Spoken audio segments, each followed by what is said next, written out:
from just outside the Empire City at the crossroads to the northeast. Good morning, good afternoon, and good evening. Wherever you are and whenever you are, this is your premier podcast for all things unknown, not media, and I'm your host, JP.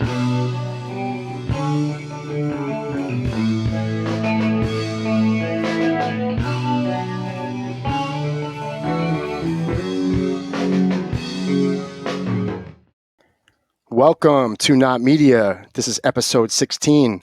Today we have a very special guest.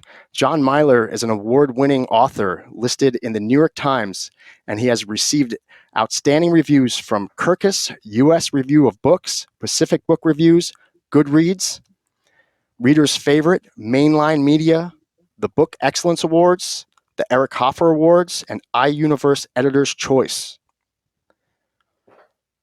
Milor writes Milor writes in multiple genres. Most prominently, he is a pioneer of unique field of Christian ufology. He also writes children's literature, sci-fi fantasy, historical fiction, sci-fi comedy, biographies, poetry, and song lyrics. Milor is a public speaker who has been invited to numerous talk radio programs, dating back to the late, great Art Bell, hosted by Art Bell. He was also the guest several times on Coast to Coast AM with George Norrie, as well as X-Zone TV Radio with Rob McConnell, The Jeff Wrench Show, The Mike Murphy Show, The Ghost Man and Demon Hunter Show, Tribulation Now, The Lou Gentile Show, and many more. Aside from being an author, Milor retired from the military in 2021, where he served as Chief of Cyber Operations for the U.S. Western Air Defense Sector. His distinguished 28-year military career started with the active duty Army Infantry, deployed as an M16 gunner to combat operations Nimrod Dancer and Just Cause during the Panamanian conflict in 1990. He eventually rose to the highest enlisted grade of Chief Master Sergeant. Milor is a man who clearly wears or has worn many different hats, and we are thrilled to have him on the show as a guest. Welcome to Not Media, John. How are you doing today? I'm doing fantastic, and it's been a privilege and an honor to be on your show, and I thank you very much for giving me the opportunity. Great to have you here. And first off, I just want to say thank you for your service, because I know you put years of service. You said 28 years, I read in your biography, to this country. And that's a very admirable thing to do, because I always say, if you hear the outro of my podcast, I always end my podcast off by thanking anybody who has chosen a life of service. Because I believe, and as many other people believe, that there are a lot of people who need help in this world, and making yourself available to serving other people and this world for the good of God and the betterment of humanity is a more valuable life, as opposed to just chasing after like the carnal things and the things that are all about us and making us feel good. So I always take my hat off for anybody who steps up to the plate, and especially you've actually been in other countries, defending defending certain conflicts and certain out of country situations that keep us safe and that keep other people in the world safe. So, you've put your health and safety on the line for the betterment of other people in this world. So, like I said, thank you. Yeah, thank you.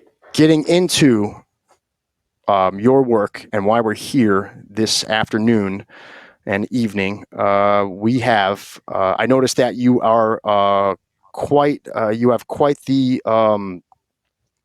list of books that you have worked on over the years, and it's not like something you've been doing for the past decade or so. I mean, I think I went back, and when I was reading your book, Christian Ufology, you spoke of this genre, the birth of this genre of Christian ufology, which it seems like, as far as the body of your works, accumulated in a book called Christian Ufology in 2021. But we go back, I believe, you had something before 1999, but when I was just reading the list of books that I found that you had written, you had Aliens in the Bible, 1999, The Eagle Star Prophecy, 2003, Aliens in the Antichrist, 2006, The Strong Delusion, 2017, and then you also had, again, as I already stated, Christian Ufology, 2021. So, but I do recall reading in your book, Christian Ufology, you had something that you had written or worked on in 1995 also, or is that when you started getting into this? That's when I first started, and when I first started reading the Bible, like cover to cover, and started writing all these notes in the margin, like immediately, because, well, actually in 1991, I had this like divine encounter kind of thing that happened where I had a vision. Okay.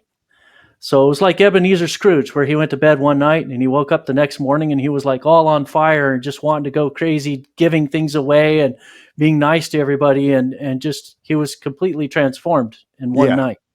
Yeah. So I wasn't like a greedy Scrooge person, but I was definitely a party animal, and I had a certain way of thinking about, life in general, and picking and choosing what I thought was true and accurate in the Bible and whatnot. But I had a dream when I was 21 years old where, I was super into the New Age and paranormal and did ghost hunting and all kinds of paranormal type things up until that point.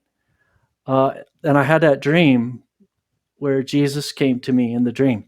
I didn't know it was him in the dream. He was invisible. But when I woke up, I asked who it was, and he audibly answered in my ear his name. Oh, wow. So, I mean, yeah, you could say that I'm nuts. That's fine. But I do have a few credentials to kind of like maybe defend myself and my sanity. Yeah. So I know one of those. Up until what was it? Was the end of your career? You were doing something with cyber security for the Air Force, was it? Yes, the Western Air Defense Sector. I was head of cyber operations for the alert base that we have over here in California. We're a four-corner unit, defending the four corners of the United States for the Air Defense Sector, reporting to Air Combat Command. Yeah. So I had a top secret security clearance, SCI, for the bulk of my military career. Okay. You have to live a very clean and very stable life. I mean, even having a clean credit history, being on good terms with all your neighbors, because when they do the security clearance, they literally go knocking on the doors of your neighbors, and they do like in-depth background check on you to make sure you're a stable person. Honestly, they should have the same thing for politicians, but you just need to get elected as a politician. You don't have to be definitely a person of integrity. But the military goes through the ringer when it comes to integrity to make sure that if they trust you with national security information, for sure, you're not going to go blabbing and making buddies with people in foreign countries and whatnot. And they really go overboard on that for the military. So they don't want to trust I had been anybody. through all of that for many years. I was subjected to that, and I lived a very clean, very stable life. So there's that. And but what going back to that profound encounter, of course I had a Bible in my house, probably had 3 or 4 of them, but I never really read it from cover to cover. I'd read little bits and pieces here and there. But I actually was immediately struck with, like, what do I do for you, God? A question I don't even think I asked that before. Because it was always, God, why aren't you doing this? Why aren't you doing that? Or can you please give me something or do something for me or whatever? And for the first time, I'm like, well, what do you want, God? I mean, it's always been a one-way, kind of a really shallow, crappy relationship, if you ask me. And God put up with it. But still, I mean, like, what do you want? And he's like, well, there's this book over here, and that's not just for me. There's things in there for you that you could really benefit from, and you might actually like it. And it turned out, you know, all this seeking in the paranormal and stuff I'd done all my life, turned out that the Bible was the most paranormal book I'd ever read. Yeah. And immediately as I started reading it, right away in Genesis chapter 6, I'm reading about angels interbreeding with humans, and this is where the giants came from. So I'm like, wait a second, I never even asked that question. Where did Goliath come from?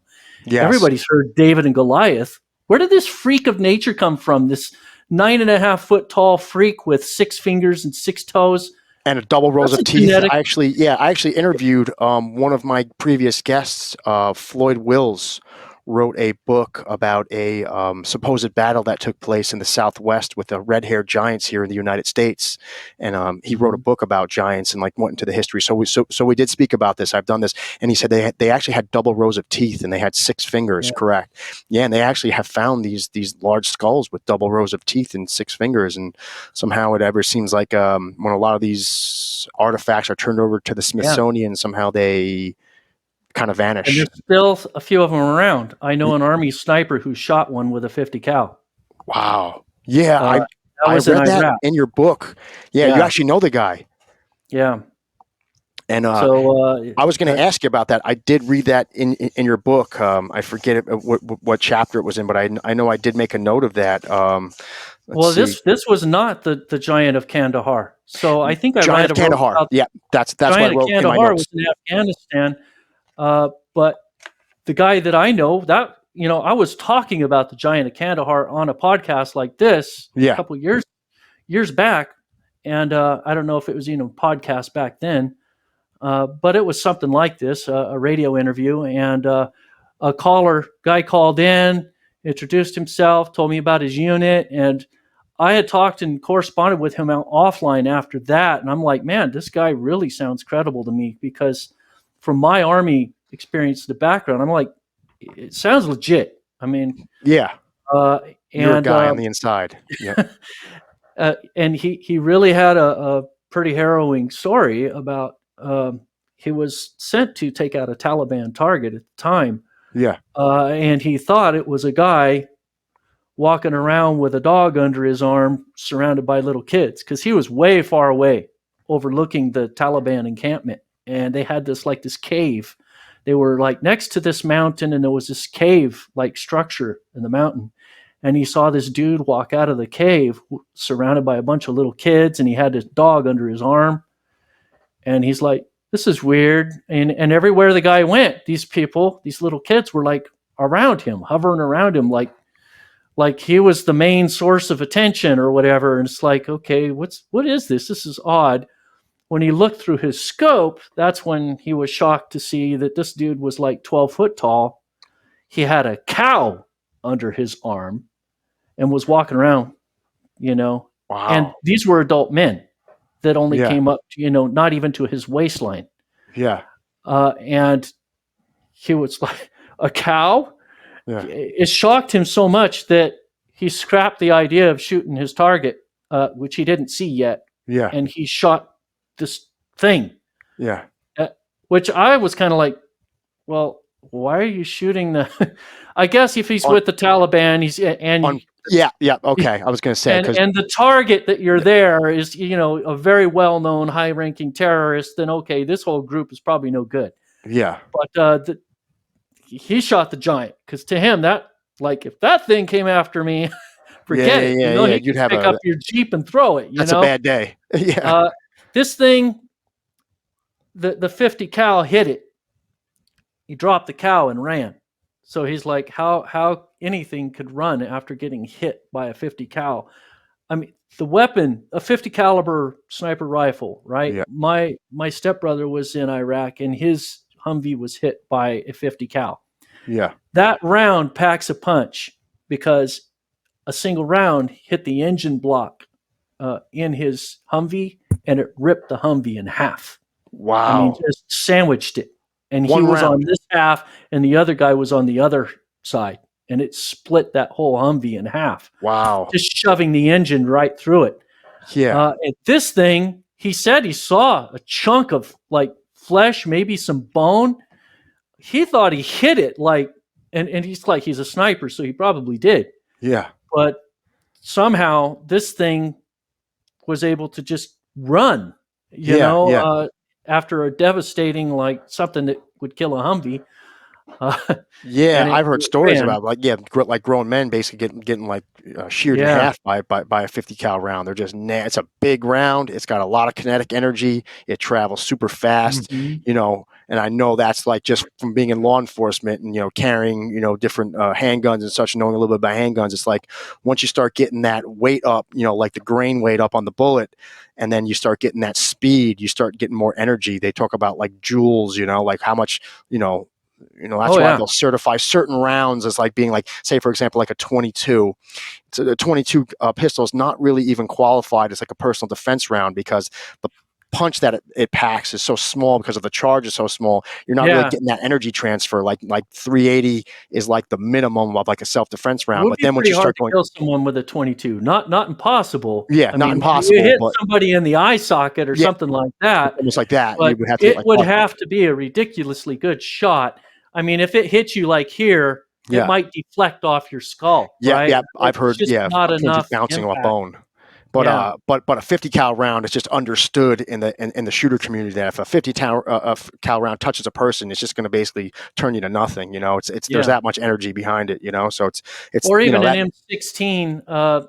An M16 is essentially about the size of a 22 Yes. Okay. uh, diameter, Five but five six yeah, one how thirty much more three. powder you got on that round, and then when it hits, it tumbles. Yep. Yep. So it's big hole coming Yeah. out the back side of you, and it's Yeah. going all the way through you. And Because of the energy. that's just the AR-15. Yep. Yep. So You add and an M60 to that. Like I was the M60 gunner, and they said that the M60 can go through 5 houses before that wow, round comes to a stop. wow. And that's just the M60. That's not that's a 223, the So equivalent of So were 223. you able to, as far as talking with this gentleman, because that's also a fascinating story. I did read that in your book.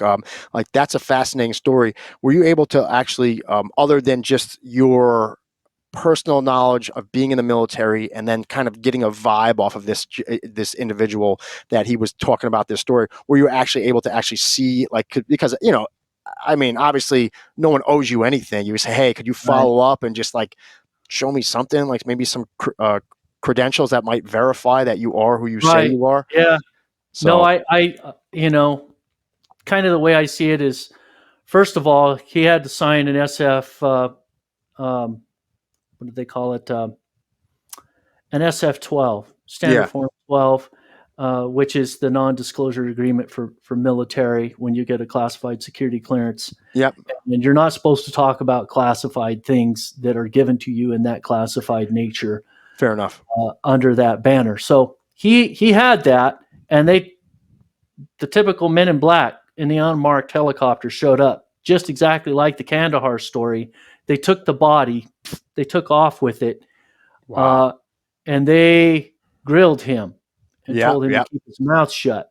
Okay. But he kind of got pissed off after he got out of the military, and he said he's not on a campaign to go blowing the whistle. And because I even asked him, would you be willing to come on a podcast show with me? And he's like, not really. I'm not in it for the attention. I just felt compelled when I heard you talking that I Got it. have my story too. Yeah, And it was very similar, except I was a sniper. That wasn't the Kandahar was a whole team. yeah, He was just a sniper. yeah. But he did say that they clamped down on him big time. Okay. And that they sent people in after that because they wanted that body. Got you. Yep, I understand. So And like a follow up, I would have like one of the big flops that we all would probably think about, because I always think about that. Like I always talk about like on this podcast, like one of my first fascinations with the unknown was when I was in 6th grade. I did a book report of the Loch Ness monster, and then I kind of circled back around like as an adult, like later, to like this sort of like unknown topic. But like even back then, when I was in 6th grade, so what was I, like 12 years old? I was asking questions like, well, like, which would be the same question I would follow up with this, like these giants. I'm not saying this didn't happen, because obviously it sounds like from what you're saying, from your vibe that you got from this guy, it very well could have happened. It could have just been kept on the DL and then squashed yeah, by the defense, like whatever security sector of the military. But like the like the no brainer follow up to this one would be, just like with the Loch Ness Monster, if something like this did exist or does exist, you would assume there would have to be a breeding population. There would have to be at least like X amount of these, like say, for example, if we were talking about the Loch Ness Monster, that like you would have to have the encounter where these things would be repopulating and then producing babies, and then the babies would grow up, and then so on and so forth over the course of generations. And I'm like, you would think that like with a breeding population, things to say like, about that, though. what's that? There's a couple things to say about that. Oh yeah, I'd be interested, because like that would be my one follow up, like with the giants. Like, so there'd have to be like breeding giants in order to be putting out more giants. No, I mean, would average lifespan of a Nephilim is 500 years. Wow. So that's one thing. So he could have, his great grandfather could have been there and fought against the ancient Israelites, maybe even knew Goliath. I mean, not very many generations back. So he could just be one of the remnants and really old. Yeah. Another thing to keep in mind is, where did the giants come from to begin with? So you first read about these giants in the days of Noah. It's when they were like all over the planet. It was intense and insane, and they almost destroyed the planet. God brought the flood to basically quarantine the planet and wipe them out. And put an end to them and extract the pure strain humans that were left, which wasn't many. It was down to one family. God waited until only one family was left, because it says of Noah that he was pure in his generations. Okay. That is a reference to his genetic purity. So he was a righteous man, yes, but he was also pure in his generations. The actual Hebrew wording speaks of his physical genetics. Yeah. So he was pure human, no dilution there. And they got pulled out. Yet you see right away after the flood, they're back. So how did these giants come back after the flood? Well, where did they come from to begin with? The sons of God, the Watchers. These beings were not from Earth. They came from somewhere else. The Watchers, the B'nai Elohim. Yeah. And according to the book of Enoch, they even tells you that you descended to Mount Tabor from the heavens, right? Yeah. The heavens, the word heavens in Hebrew is shamim. It's a plural word. It means outer space, basically. Okay. So there's three heavens. First heaven is some sky immediately around the earth, probably a dimensional aspect to it too. Second heaven is outer space, and there's a dimensional aspect to that too. We live in a multiverse. Each planet is a multidimensional construct. It's like an onion. Imagine Earth as a multi-layered lithospheres all on top of each other. In a lower dimension, Earth is a smaller planet. And in higher and higher dimensions, it's a bigger and bigger planet. We're in the middle Earth. The highest Earth here is first heaven. That's the outer layer. Earth is a much bigger planet in that dimension. But the entire universe is layered like that, as a multidimensional universe. So it's a multiverse. And that's our existence that you read about, and you can kind of understand the Bible from this quantum physics perspective. Yeah. So that's what's really cool about it, is you read the Bible, and when I was first reading it for the first time, like from cover to cover, I was actually immediately struck by all these parallels with what I knew of the paranormal from years of research and experimentation. And I set that aside, and I'm like, okay, God's real. I need to reshift my thinking. I need to read the Bible and believe what it says. What's the surface meaning? But then I couldn't help but see these things and like immediately see an extraterrestrial presence with these B'nai Elohim. There were fallen angels, a particular species of fallen angel associated with this planet. And the more I read about it over the years, the more I started seeing this trend, right? That otherworldly beings have a very powerful, very pronounced association with this planet and with humanity, dating back to before humanity was created. And then right at the cradle of civilization, Adam and Eve first created, and then suddenly Lucifer's here, tempting them. Why? Why this planet? If there's the vastness of the cosmos, well, it isn't just this planet. But the Bible actually says that Lucifer used to rule this planet before Adam and Eve were created. So I'm sure you read that in the Christian Yeah. Ufology. So these are all new things that I had never contemplated before, and a lot of it was stuff that I found through research and reading commentaries and other things Yeah. that really opened my mind to it. But the otherworldly presence was something that I really was focused on, because to me, I Yeah. needed to reconcile this, right? Because like my great grandmother, she saw a UFO around the turn of the century, 100 Yeah. years ago. I read about that. I Right. remember. She didn't need to explain it. For her, it's just more of God's creation. But in this day and age, 100 years later, I keep hearing the same message promoted through ancient aliens and ancient astronaut shows and stuff like that, that humanity was seeded here on Earth from ETs, and basically promoting ETs to take God's place. Yeah.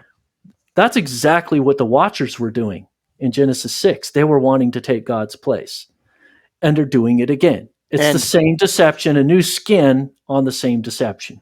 so, as far as what you believe, as far as who exactly are these Watchers, if you said they're like, they're not from this earth and they're from Right. some type of higher realm, would that in that classification of what we would say higher realm, could you say, could a higher realm be another planet, or another planet would Yeah. be just The heavens. so anything from the heavens? So basically, what I saw that you were that you felt like in the book, that this whole ancient astronaut theory, like for whatever reason, is trying to replace God and say like, well, it's not really God, it was like the gods, and then the gods were aliens, and like that's kind of the theme of the ancient astronaut theory, like Yeah. all the They're ancients on this planet so just got close to the confused. truth. Yeah. Yeah. And so They have but all of this truth, and they're right there. The only difference is what the Bible calls angels and hosts of heaven and creatures and stars, all these other titles referring to life in the heavens, which is outer space, multidimensional outer space. yeah. All this life that's out there, both faithful and fallen, because there's faithful angels and there's fallen angels. The fallen Okay. ones obviously came here and sinned and trying to replace God and spreading all this deception. Yeah. But the truth is, there really is life out there. There really are beings out there. They really are connected. It's just a few things that they tweak and change. They Got throw you. out Genesis 2:7, for example. God created Adam and Eve from the dust of the earth. They don't Yeah. like that. They don't like that the creator of all time and space and all existence is the same one who created humanity. So Yeah. they would rather take him and say, well, let's just push him inside and let's assume that role. We created humanity for our own reasons. And there's all kinds of variations of this. You know, the Sumerians, for example, we came from a slave race or whatever. Yes. Sitchin, Others right? say that we're a genetic cocktail, you know, and that they're experimenting with us to create something so that they can use us, right? Yeah. As Yep. like a genetic farm, you know. Okay, now that we got everything we want in here, then we can extract them Yeah. and pull out what we want or whatever. So there's all kinds of variations of that. So would we, like, I guess if we had to like sum it up to classify like who these Watchers are, they could be just say some type of extraterrestrial race which has posed as God and kind of presented themselves to us as God, when in fact they're just some sort of other beings from somewhere else in the universe that have their own selfish needs and have come here Yeah. to fulfill whatever that curiosity or need or whatever their hook is. They didn't come here with just like a hey, we're here to save the human race. We're here to come and give.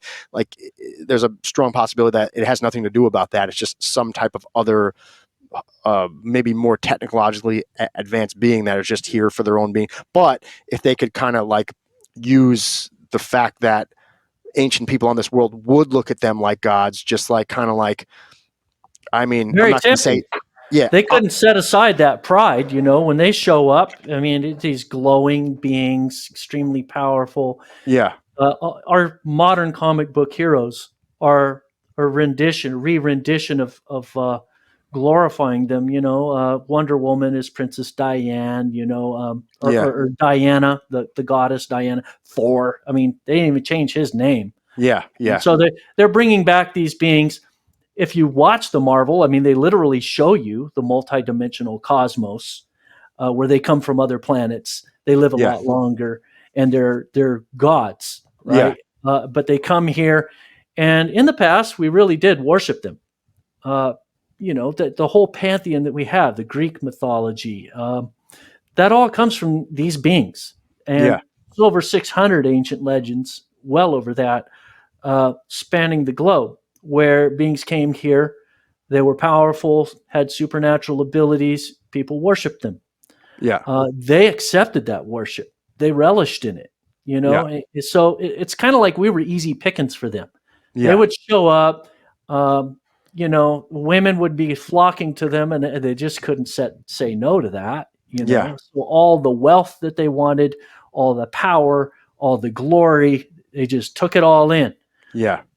And Jesus said, in the end times when he comes, as it was in the days of Noah, so shall it be in the days of the coming of the Son of Man.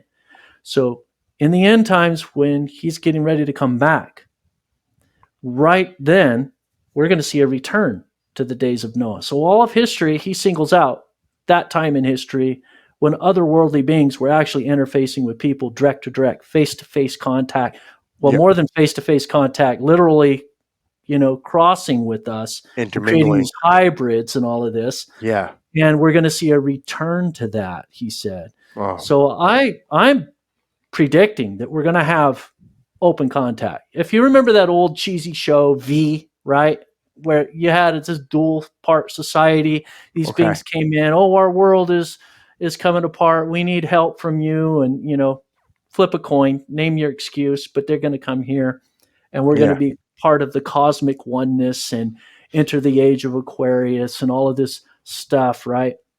And you think that's a front? Like, how does that factor into what? Like, how do you believe that factors into what's going on right now? If we just kind of like take it back to like ATIP, and like what do you think is in the pipeline? Like, how do you think maybe like the military or the government's trying to, like, what their angle of this whole thing is? If they believe that they're going to try to, because ATIP, if you even break down ATIP, what it means, like advanced aerial threat phenomena, like they're like whatever they're studying, or advanced aerial threat. You know what I'm saying? That like it's like the word threat is in that acronym. So and they're program. letting us know about it now. And What's that?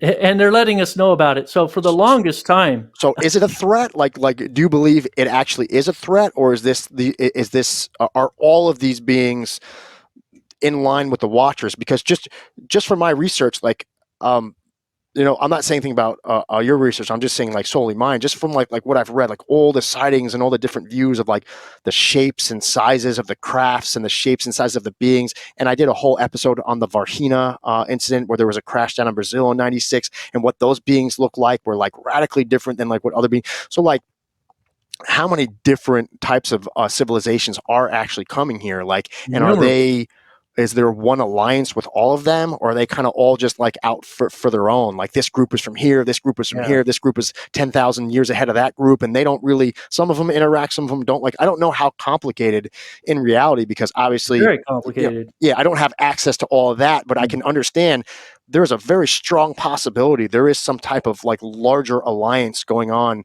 not only around Earth, around our solar system, in our galaxy, of like multiple hundreds or multiple thousands of different, either like warring factions or alliances. I mean, I just wouldn't know. But like, as far as how that translates back to Earth, do you believe like the Watchers, like that's like is that one group, and then like there could be multiple different groups of multiple beings here, like, and how that factors into? So according to Deuteronomy 32, the Watchers have basically control over this planet. They're given assigned regions to this planet.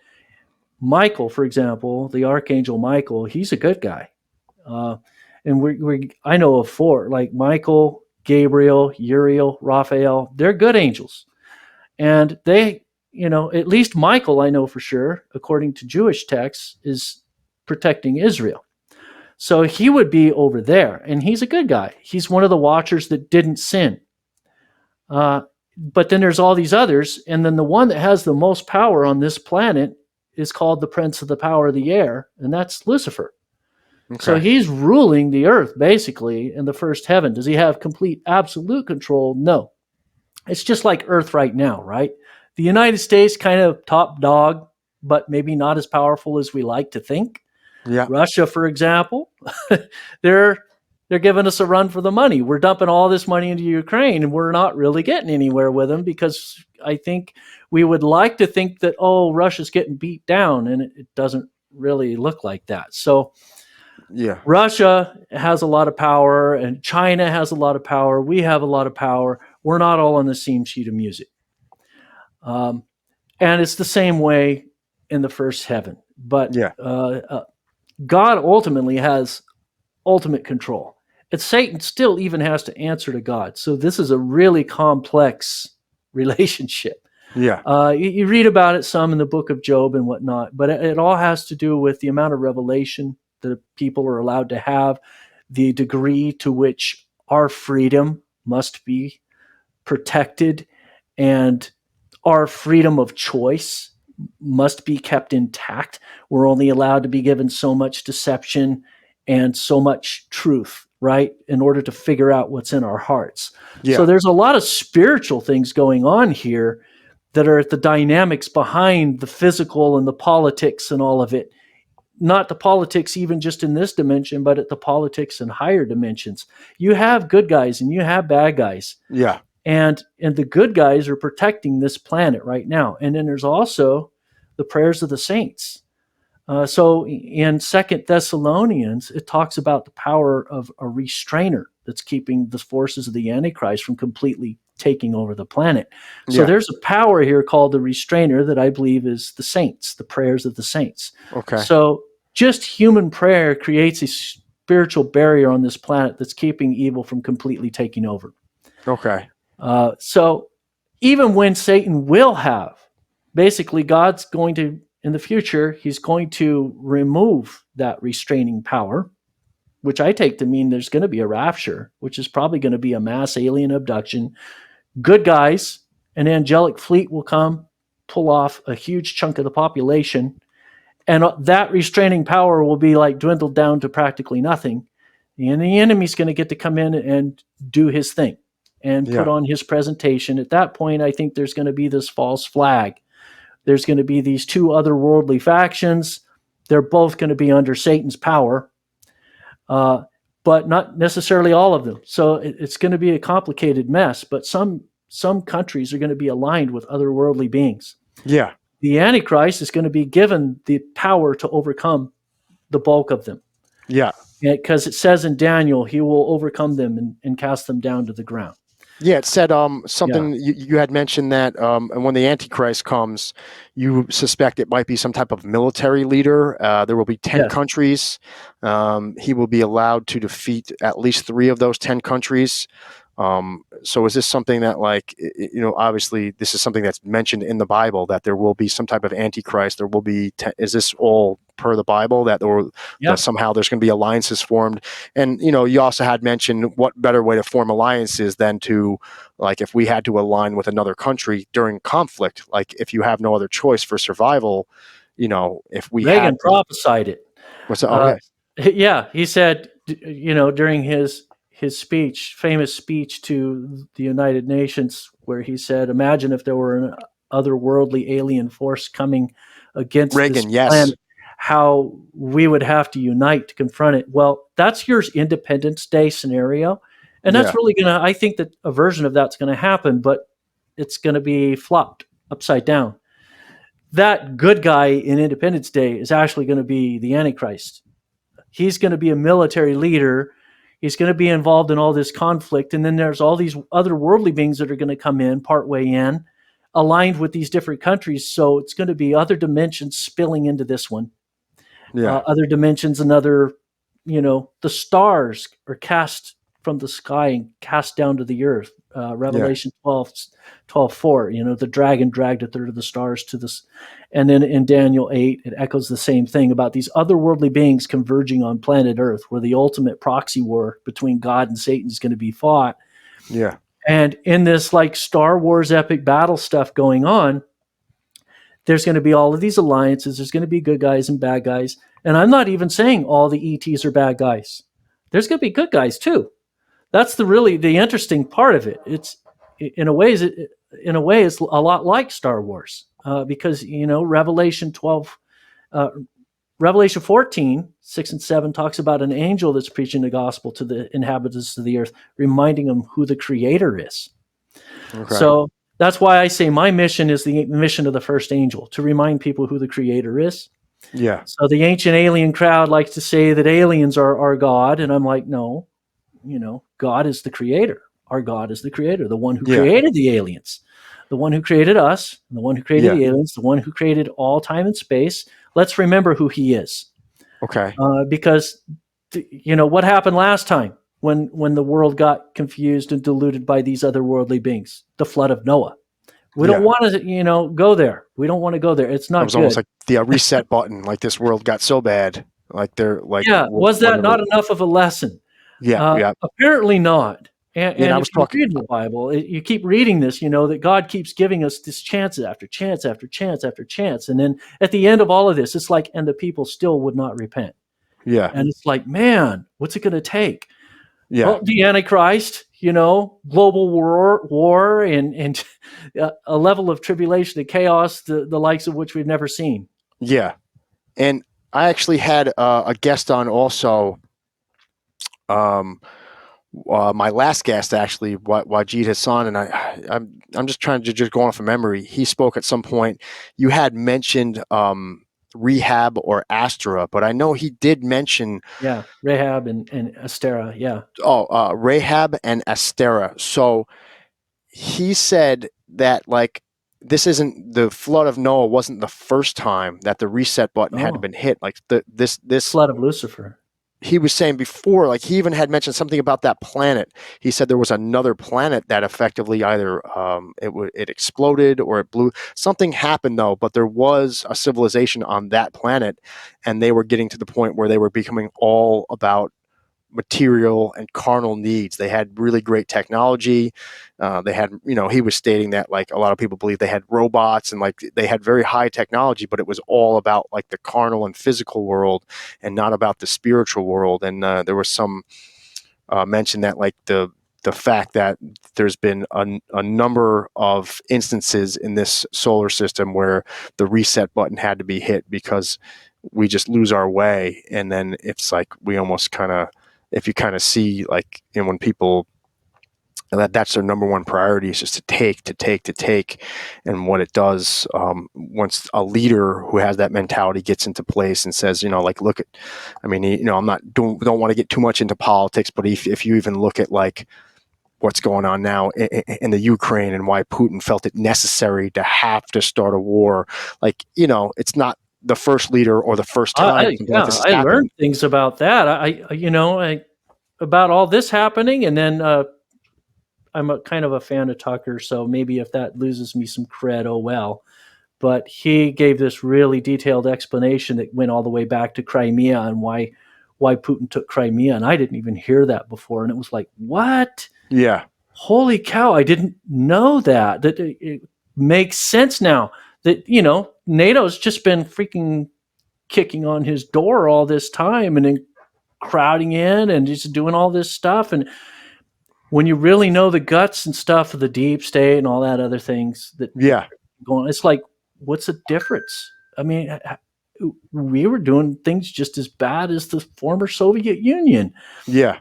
And it's no wonder he's like, you know what, you guys need to back off. And so like you said, it really leads, if anything, to an awareness of like, okay, why is this stuff even going on? Yeah.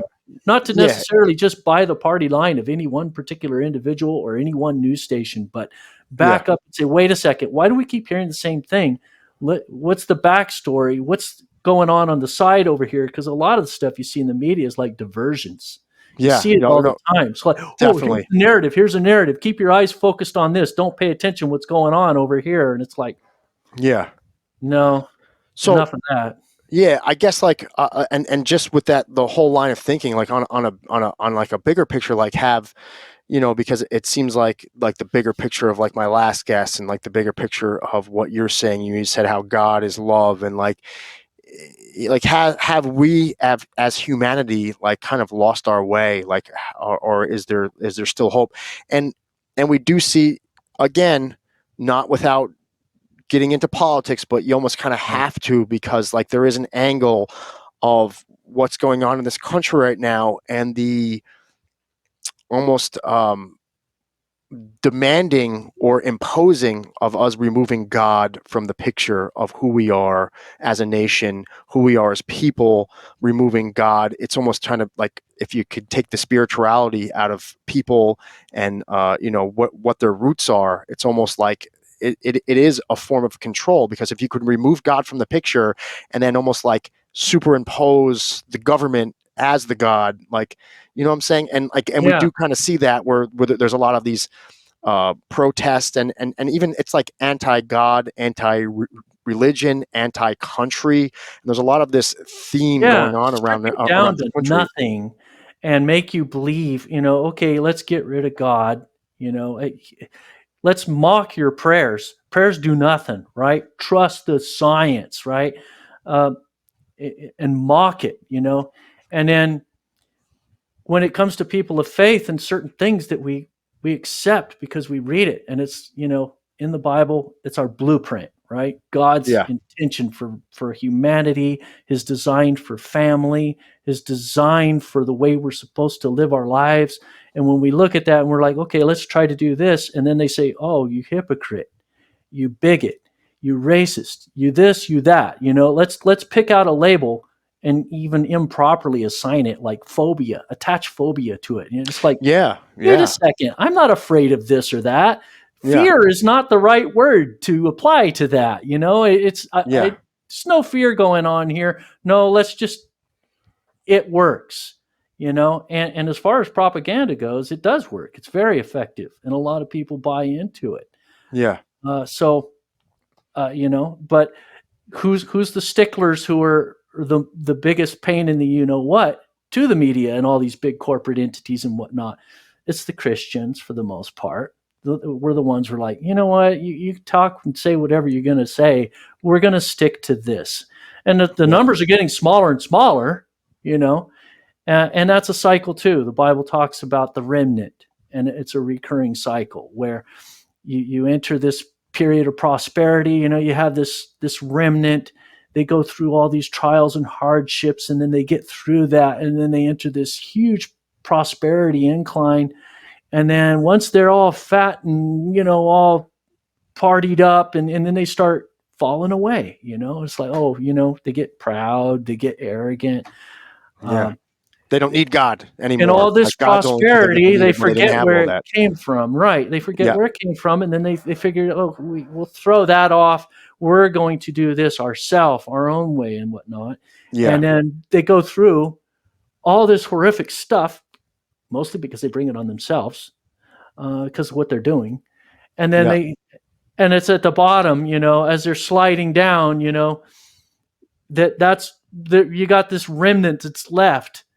The true test, I believe, of a Christian is to stay faithful in the height of that prosperity. yes, It's not in the enduring the hardships and the tribulation. It's at the height of prosperity, when things are good, to still stay faithful. yes, yes, Ironically, it's like you would think that, oh, things are so good. Why? Well, because, you look at the historical track record. yeah, Why is this nation so good? Because we've had a focus on integrity. You can read it in our Constitution that they're yeah, trying to get rid of, right? yeah, yeah. Uh, There's and just, that, yeah, were we perfect? No, we had problems, but we designed something that was good enough to actually start purging out problems over time. yeah, But nowadays, we're like beating up our Constitution. We're trying to rip it apart. We're finding loopholes and all of this. And it's like, okay, there's consequences to that, yeah, and we're right at there. We're right at the top. But how many trillions in debt now? Are we just about ready to go?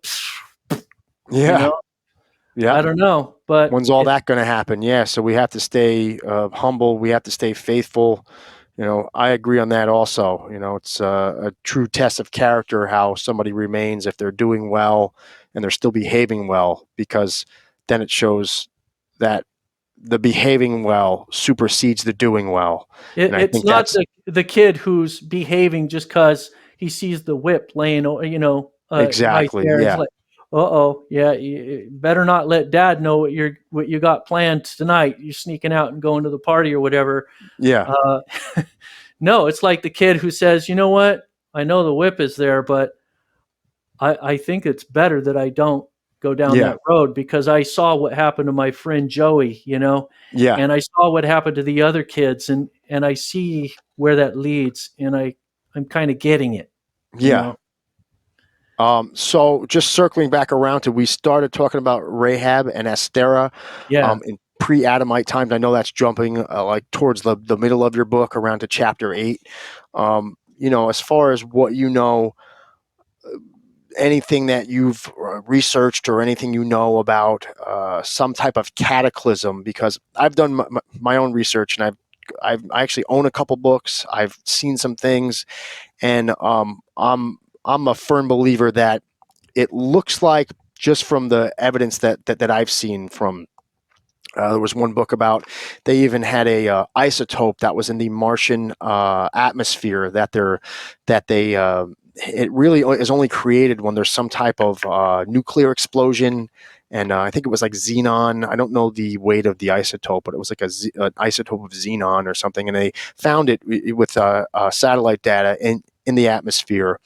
It's kind of inexplainable why it should be there. I mean, we weren't testing nuclear, or at least we weren't openly testing nuclear weapons on Mars or in the Martian atmosphere. So, like, what happened on that planet? And there's also quite a number of I would say evidence. I think it's been squashed by the mainstream and been squashed by like the security, whoever that would be, if it's NASA or like some long arm of the DoD, that probably put a kibosh on that. There is some puzzling things that have been found on Mars, including I even read a scientific paper about a pyramidal type structure that was when they did uh, the telemetry. five-sided pyramid on It was Mars. perfect. They measured it, and it was perfect per side. Perfect, perfect. The sides were all perfectly equal.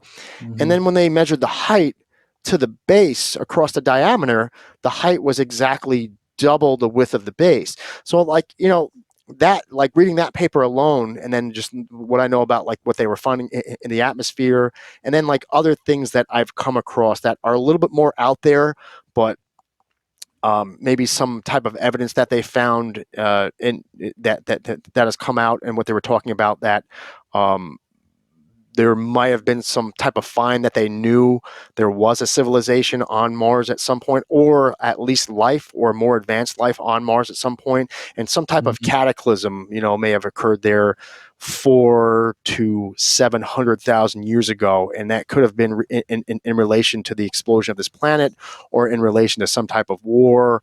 But like, it seems like, if you know if you really start peeling back the layers of that onion, it looks to be that something to that effect. There was some type of cataclysm that blew the atmosphere Yeah. off the surface of Mars. And like, as far as what or what your understanding of that is, and there may have been, there's a possibility, considering we do have like the face, even though it's tried to been explained away by the security industry, Right. but it doesn't explain away the fact that we're finding these objects. There And used to be even, water on Mars, and that's out. There's okay, yeah, sediment, which is evidence of water. So if there was water, there was an yeah, atmosphere. yeah, So there was water and an atmosphere, and then there's these structures. Uh, I've also seen pictures, of course, that NASA sanitized, but people grabbed them before NASA. They apprehended the data transmission of the pictures before they went to NASA. And so this other agency has gotten these pictures, both from NASA and the moon, uh, of our stuff that we got from the moon, as well as China's recent trip to the moon. yeah, And they got a hold of this stuff. Here's the funny thing, right? They got the same data feed, but it's so much data. Probably the government was thinking, security by obscurity. It's too much. They won't be able to find the gold nugget, right? The needle in the But haystack. at some point, they started getting a little nervous, and they set up a particular office to sanitize these pictures, right? But they had another whole copy of this in the private sector that this company had been archiving, particularly for the moon. And so they said, you know what? Let's take the pictures that they release and put those in a database, and then we'll have a really cool, customized query that we're going to build to compare the metadata of these pictures, and we'll zero in on the ones that we know that they sanitized, because the CRC files, the file checks and stuff, they could tell when a graphic file's been manipulated, right? Yeah. And so we'll just look at the ones that we know that they changed because we have the original. And so that basically takes this huge needle in a haystack and turns it to a needle in a little thing, right? Yeah. It's just not this massive search anymore. Now it's like, let's look at this small pool of graphics that we know that they modified. Yes. And then they have the original and they're looking at it and they're like, what the heck? Is this a quarry?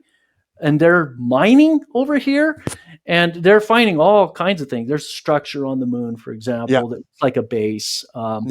They also have a live video of where they're flying, and you see what looks like this puff of smoke or steam coming out of this opening, out of a crater.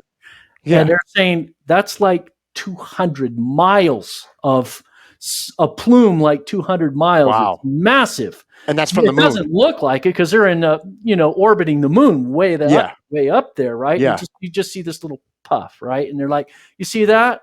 Guess how big that is? Remember where you're at. Yeah. So I saw this whole documentary on the moon and the dark side of the moon in particular. And now they say that they believe there's a dome there.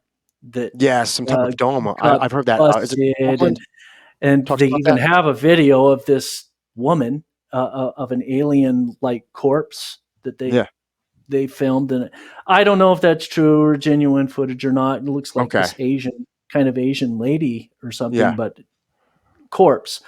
And they're like, it wouldn't surprise me if it was real. Yeah. And of course the material that dome was made out of, it's this massive dome. It's like a city, the size of a city. And it covered an entire city, and it was busted. And there's pieces of this glass type material all over the place. And they believe that that's probably why China went there, to get this material. Some very advanced, try to back engineer that metamaterial at the molecular level. Yeah. So I did read about that, and all this stuff that I read and find out about, more and more discoveries being made, it all just gives more and more weight to what I wrote, years ago. Yeah. Particularly that there's an ancient civilization that existed on Earth predating Adam and Eve. Yes. Which I think, without reading my book, a lot of Christians would be like, I don't know how to deal with this. It's too much of a paradigm shift. I don't get it. And, and that's a big part of why I wrote the book, because I want them to be able to understand, this otherworldly connection and view the reality of ETs within the context of a biblical perspective. You don't have to throw your Christianity in the trash because ETs are real. You just don't. So that's the theme of what you're trying to get across. Because they think, if ETs are real, then evolution, automatically gets supported. And that's the bridge that my grandmother never faced or even considered. Evolution was like not even on her radar, right? Yeah. But starting around my dad's generation, I mean, when he heard about evolution in college back in the 60s, that's when he kind of just decided, the Bible's just kind of like whatever, it's a fairy tale. Okay. It's no different than Greek mythology or whatever. And so that's what a lot of believers did around in the 60s and stuff. And a lot of the faith in this country just started going away, Yeah. Because we became more scientifically oriented and thinking, this is the reality of it. There's fossils in the earth, Neanderthal and stuff, and we don't have a context to understand them and still have the Bible intact. And they didn't have enough people with a scientific background to address those things. So that's why I felt compelled, Yeah. I need to reconcile this, I need to understand this both from a scientific and a theological point of view and Yeah. put these things together. And Yeah. something else I heard about too that is pretty cool from my military connections. So I'd heard stuff about Antarctica, Admiral Byrd, the Navy going there and a long time Yes. ago, and getting confronted with all these spaceships and stuff Saucers. Yeah. There was. coming out of the ocean and shooting at him and They were all this scared away, crazy. right? Yeah, and it was apparently in his personal logs Yep.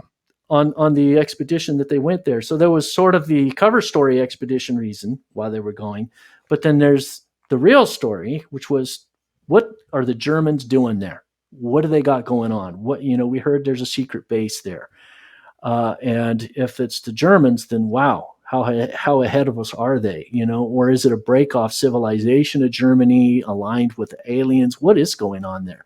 Yeah. So here's an interesting story, and I'll just say that this is part of me being under the Whistleblower Protection Act, if anything. I was in a conference with a bunch of chiefs, chief conference here in California, but there are chiefs from all over the United States, Air Force chiefs. Okay. And it was during the some mandatory training that I had to go to. And then they had sort of this Q&A session at the end of it on the last day. And somebody, blurted out a question and said, could you please tell us more about the next deployment to Antarctica and give us some details about our mission there? I'm like thinking, Antarctica? I didn't know the Air Force or Air National Guard had something going on in Antarctica. So my ears immediately peaked up when I heard Antarctica. Yeah. And I'm like looking around like, who said that? I want to talk to that guy. But the guy in the front shut him down immediately. He said, Gotcha. shut it. Gotcha. Don't say another word. That is not for this place. Classified. Gotcha. So he overstepped his bounds by asking the question. Like, yes, sir.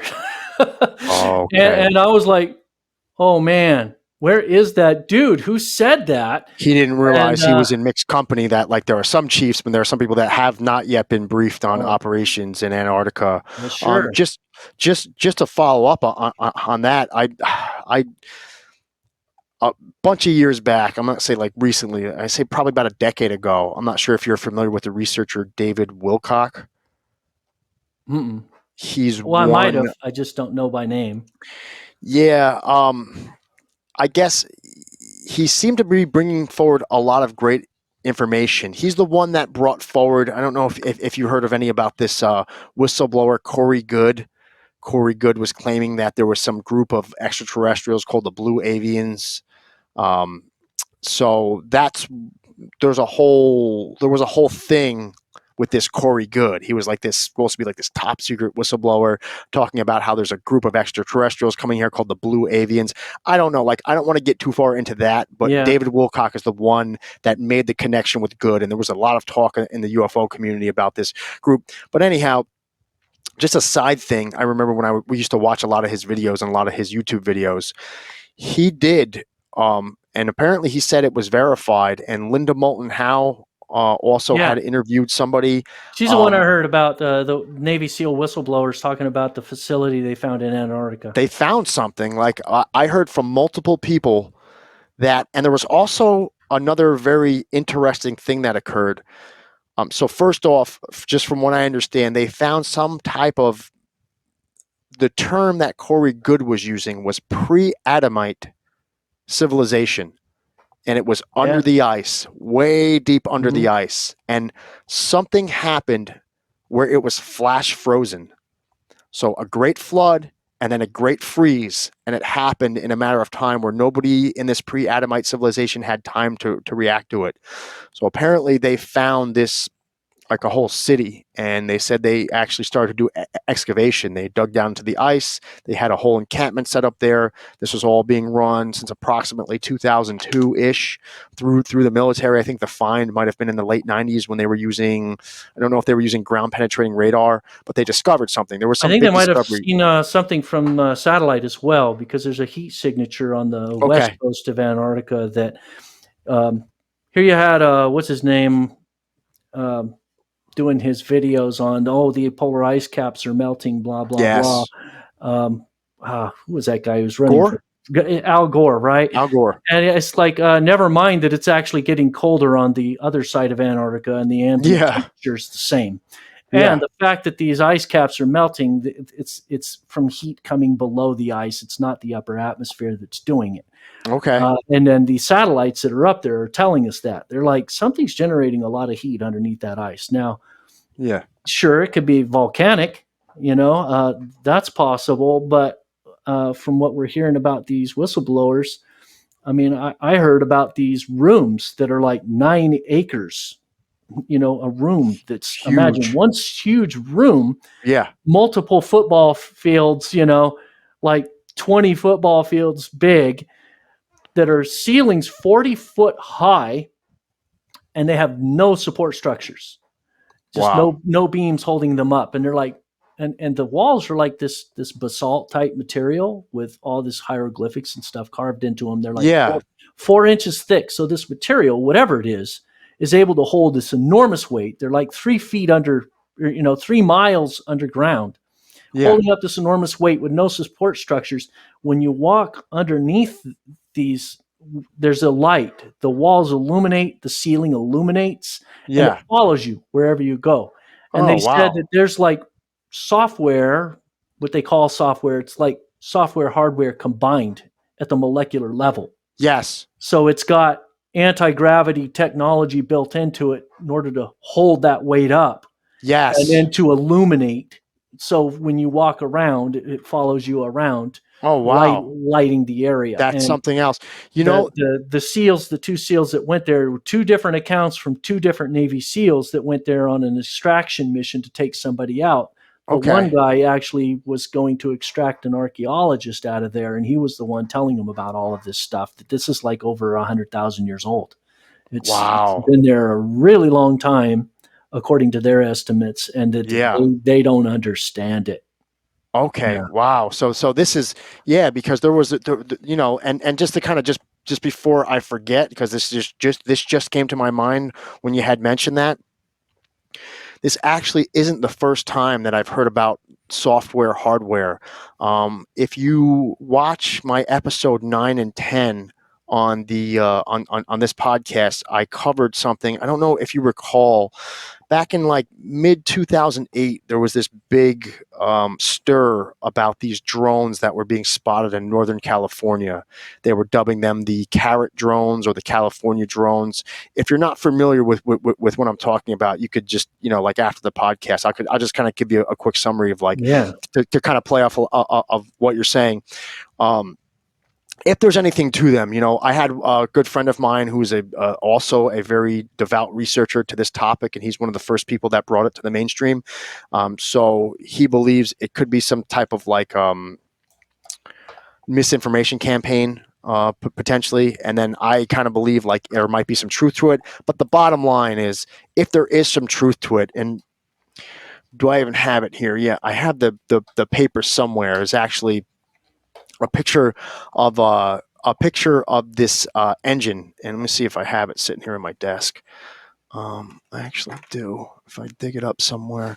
But there's a picture of this engine, and it's on the podcast, I believe 10 or 9, when I talk about the Carrot drones, California drones, and effectively what they were saying is a whistleblower came forward and talked about a program he worked in after he was recruited from being one of the top of his class in MIT. And it had to do with recovered extraterrestrial artifacts.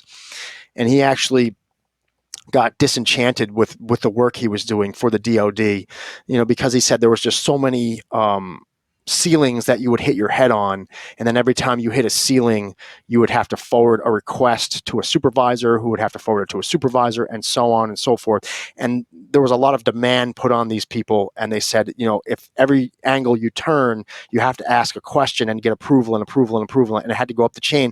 It just got frustrating, because he said it was like 3 years, like, all this, all these hours of work, all these years of work, trying to figure out what this technology was. And that was one of his, he was given this engine, and part of the engine actually showed these I-beams, and the engine and I actually have like I said, I was going to dig around for it. I don't want to like be digging around my desk for it right now, but I actually have to have a full blown up high a resolution picture of this engine. And when it was in one of the modes, these I-beams that were normally, if the engine was shut off or in off mode, they would just look like pieces of almost like probably like a light alloy, like a titanium black in color, and they had hieroglyphics scribbled on the actual I-beams. There's these small I-beams probably about yay big, and they were curved.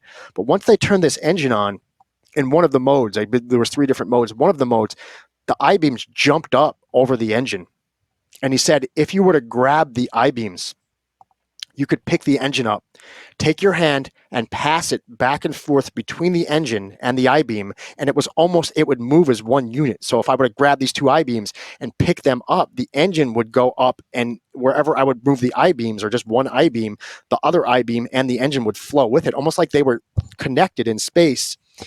And in space and time, like they were connected, and even though you could take your hand and pass them through the engine to the I-beams. So effectively, what you were just saying, they surmised that the only way that this was possible was that the writing on the I-beams was some type of code, and it was like spatially irrelevant, like where it was on the I-beam and how it was on the I-beam, and somehow the molecular structure of each of the I-beams was encoded with something, almost like a hardware software. So instead of like what we believe, like you need a computer and then you need a program, like if you picked up this I-beam and you had no idea what it was, and it wasn't near the engine, and you shut the engine off, I could bring it to you right now. You'd be like, oh, it's cool. It's like a light piece of like metal. It's got some weird hieroglyph, like you wouldn't know the difference, or I wouldn't know the difference. But until you put it in context of this engine and you saw the thing float up over the engine, they said you could construct a whole craft with this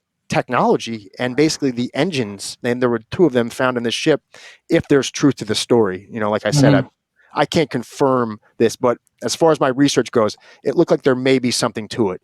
And obviously, once something like that leaks out, it seemed to be like this whole kibosh put on the story.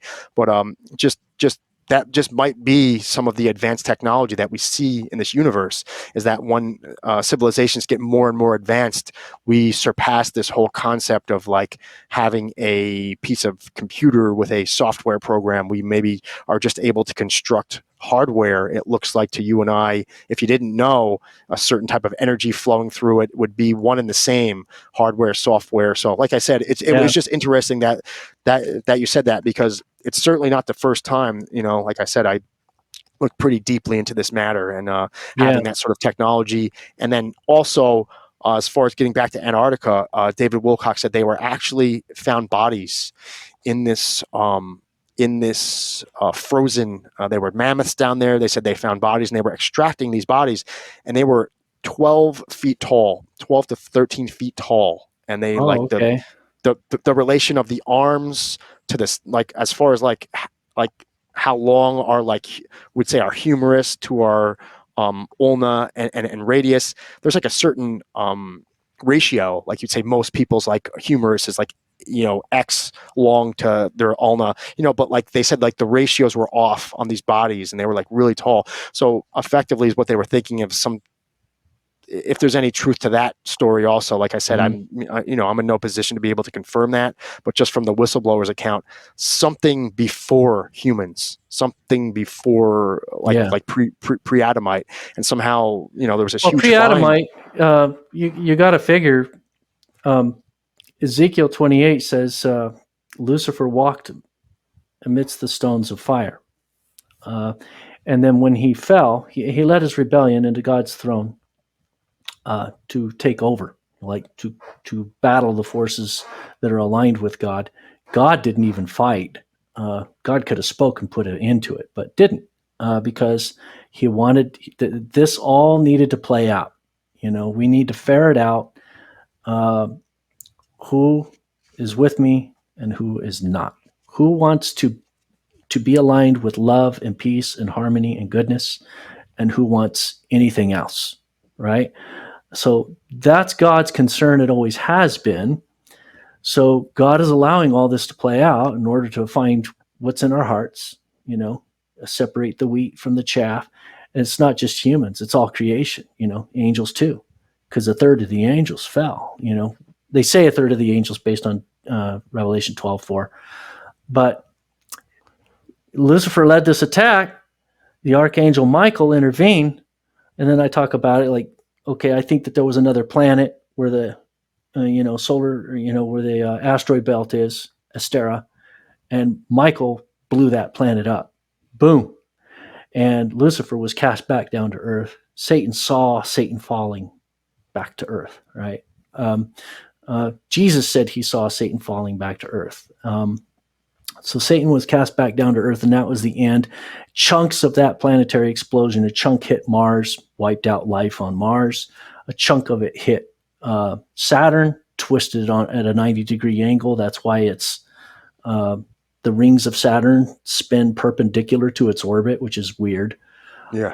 And a chunk of it hit Earth, instigated a catastrophic flood that completely wiped out all life on Earth and sent our entire solar system into complete chaos. So Lucifer, then it says he no longer had the ability to walk amidst the stones of fire.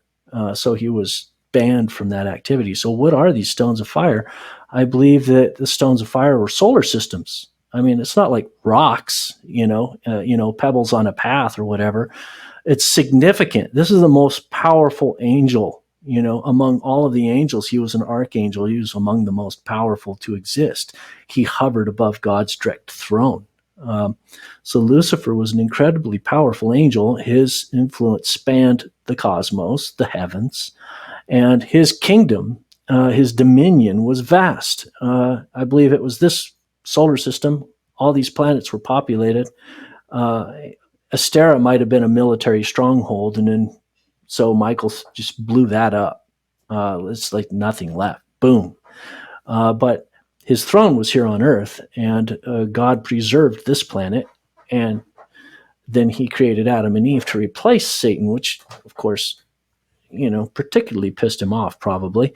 And not only that, Jesus embodied a body of a human being. So God became a human being, to replace Satan in his own kingdom and to set up his kingdom here on Earth. The rebellion throughout all of time, space, and throughout the cosmos started here on this planet. That's what makes this planet unique. God ended the rebellion on this planet on the cross, and he's going to bring heaven, which is currently on a planet in the northern hemisphere of the universe. That's in Psalm 75, Psalm 48, Isaiah 14. It talks about heaven being in the sides of the north. Everything associating the highest heaven, the third heaven, which is a planet. It's a glorified planet where God has his throne. And New Jerusalem is a physical city in another dimension, on another planet in the northern hemisphere. God's going to move that to the earth in the future and set up his capital here on this planet in the highest heaven in the first heaven on this planet. And then the old heaven and the old earth will be done away with, and then earth will be the new capital of the universe and everything in it. And that all aligns, right?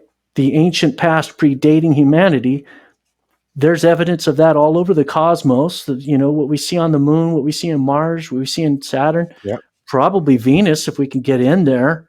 All these planets that are capable of, they have any kind of solid matter. They probably at one point in time had life, and they were part of Satan's kingdom, and it got obliterated and then recreated in 7 days, starting in Genesis 1, chapter 2, and to Genesis 2:25. That's the recreation of the earth to a habitable state, reestablishing the Garden of Eden, once again creating Adam and Eve, and then giving them dominion over the earth.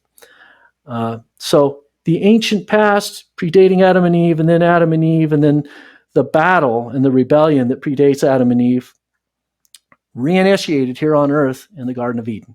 Yeah. Uh, but then brought to an end and a final conclusion that we're still to see in our future. Okay, so we're obviously the process is still ongoing in that. Right. And what do you believe as far as whatever the representation of Lucifer or Satan? You believe that that's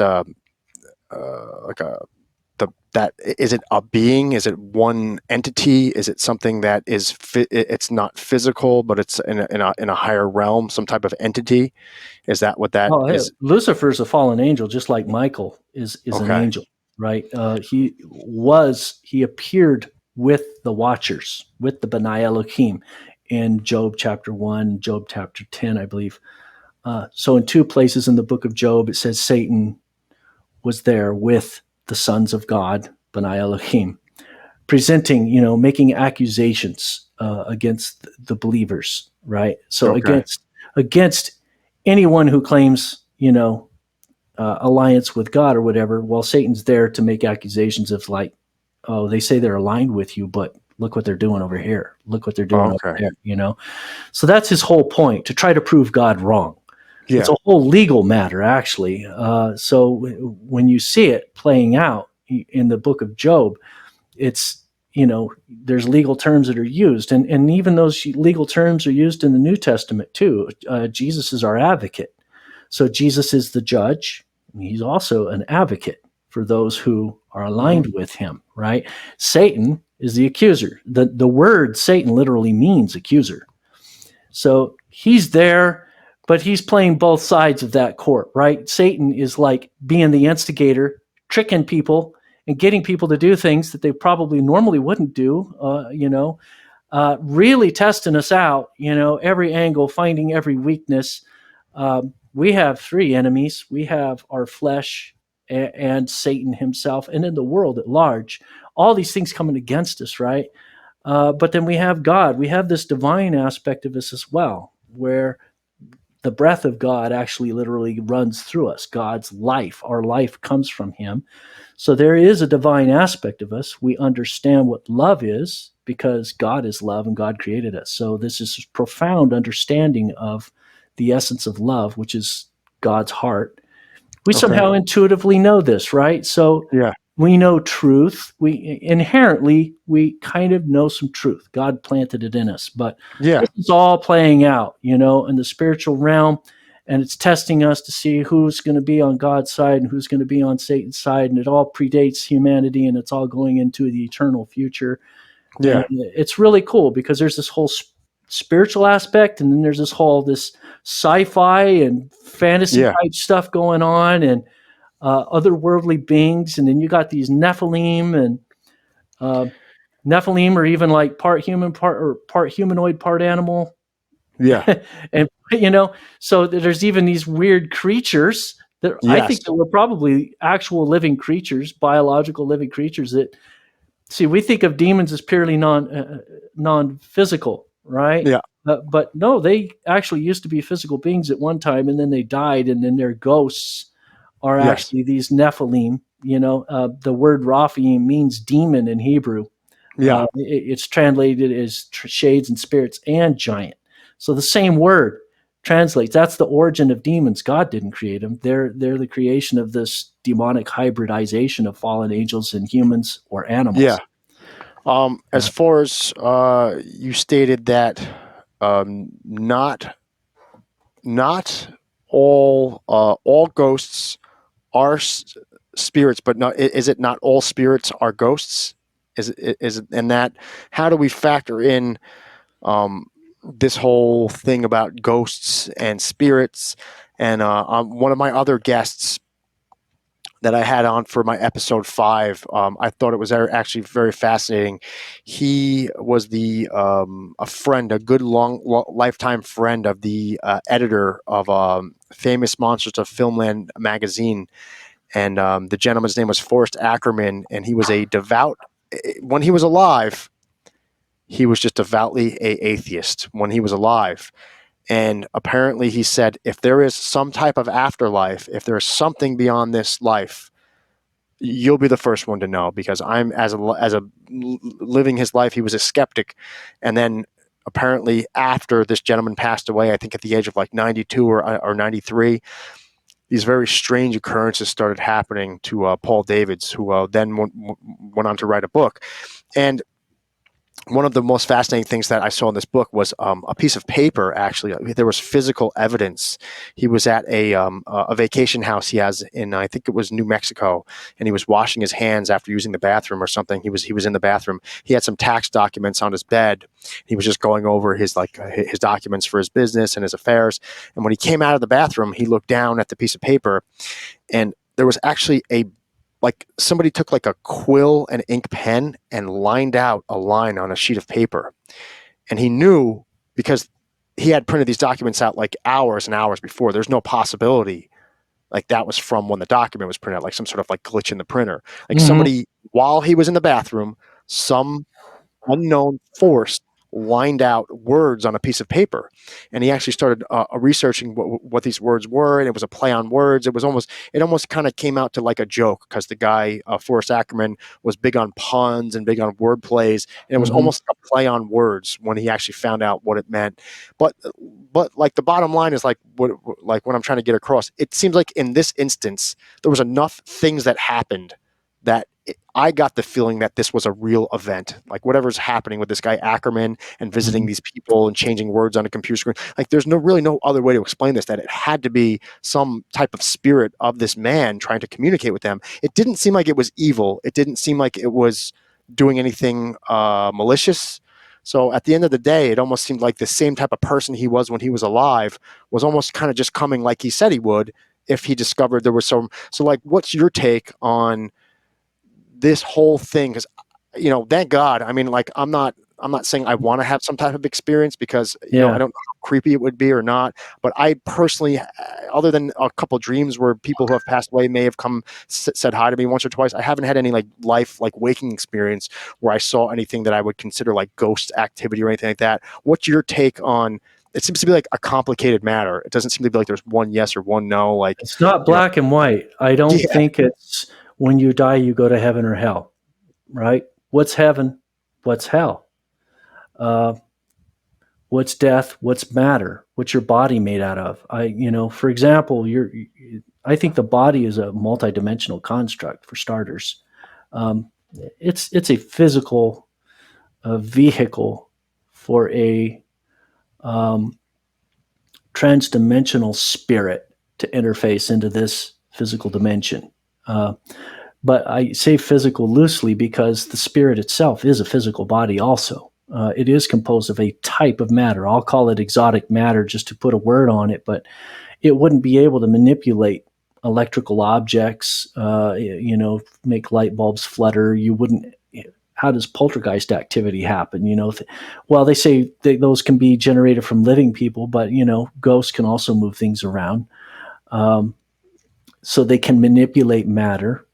They can interface with a physical body. Demons, how could they possess a person, right? They have to be able to integrate somehow. You can't have non-matter connecting with matter in any kind of way that it could affect it, unless it is a type of matter itself.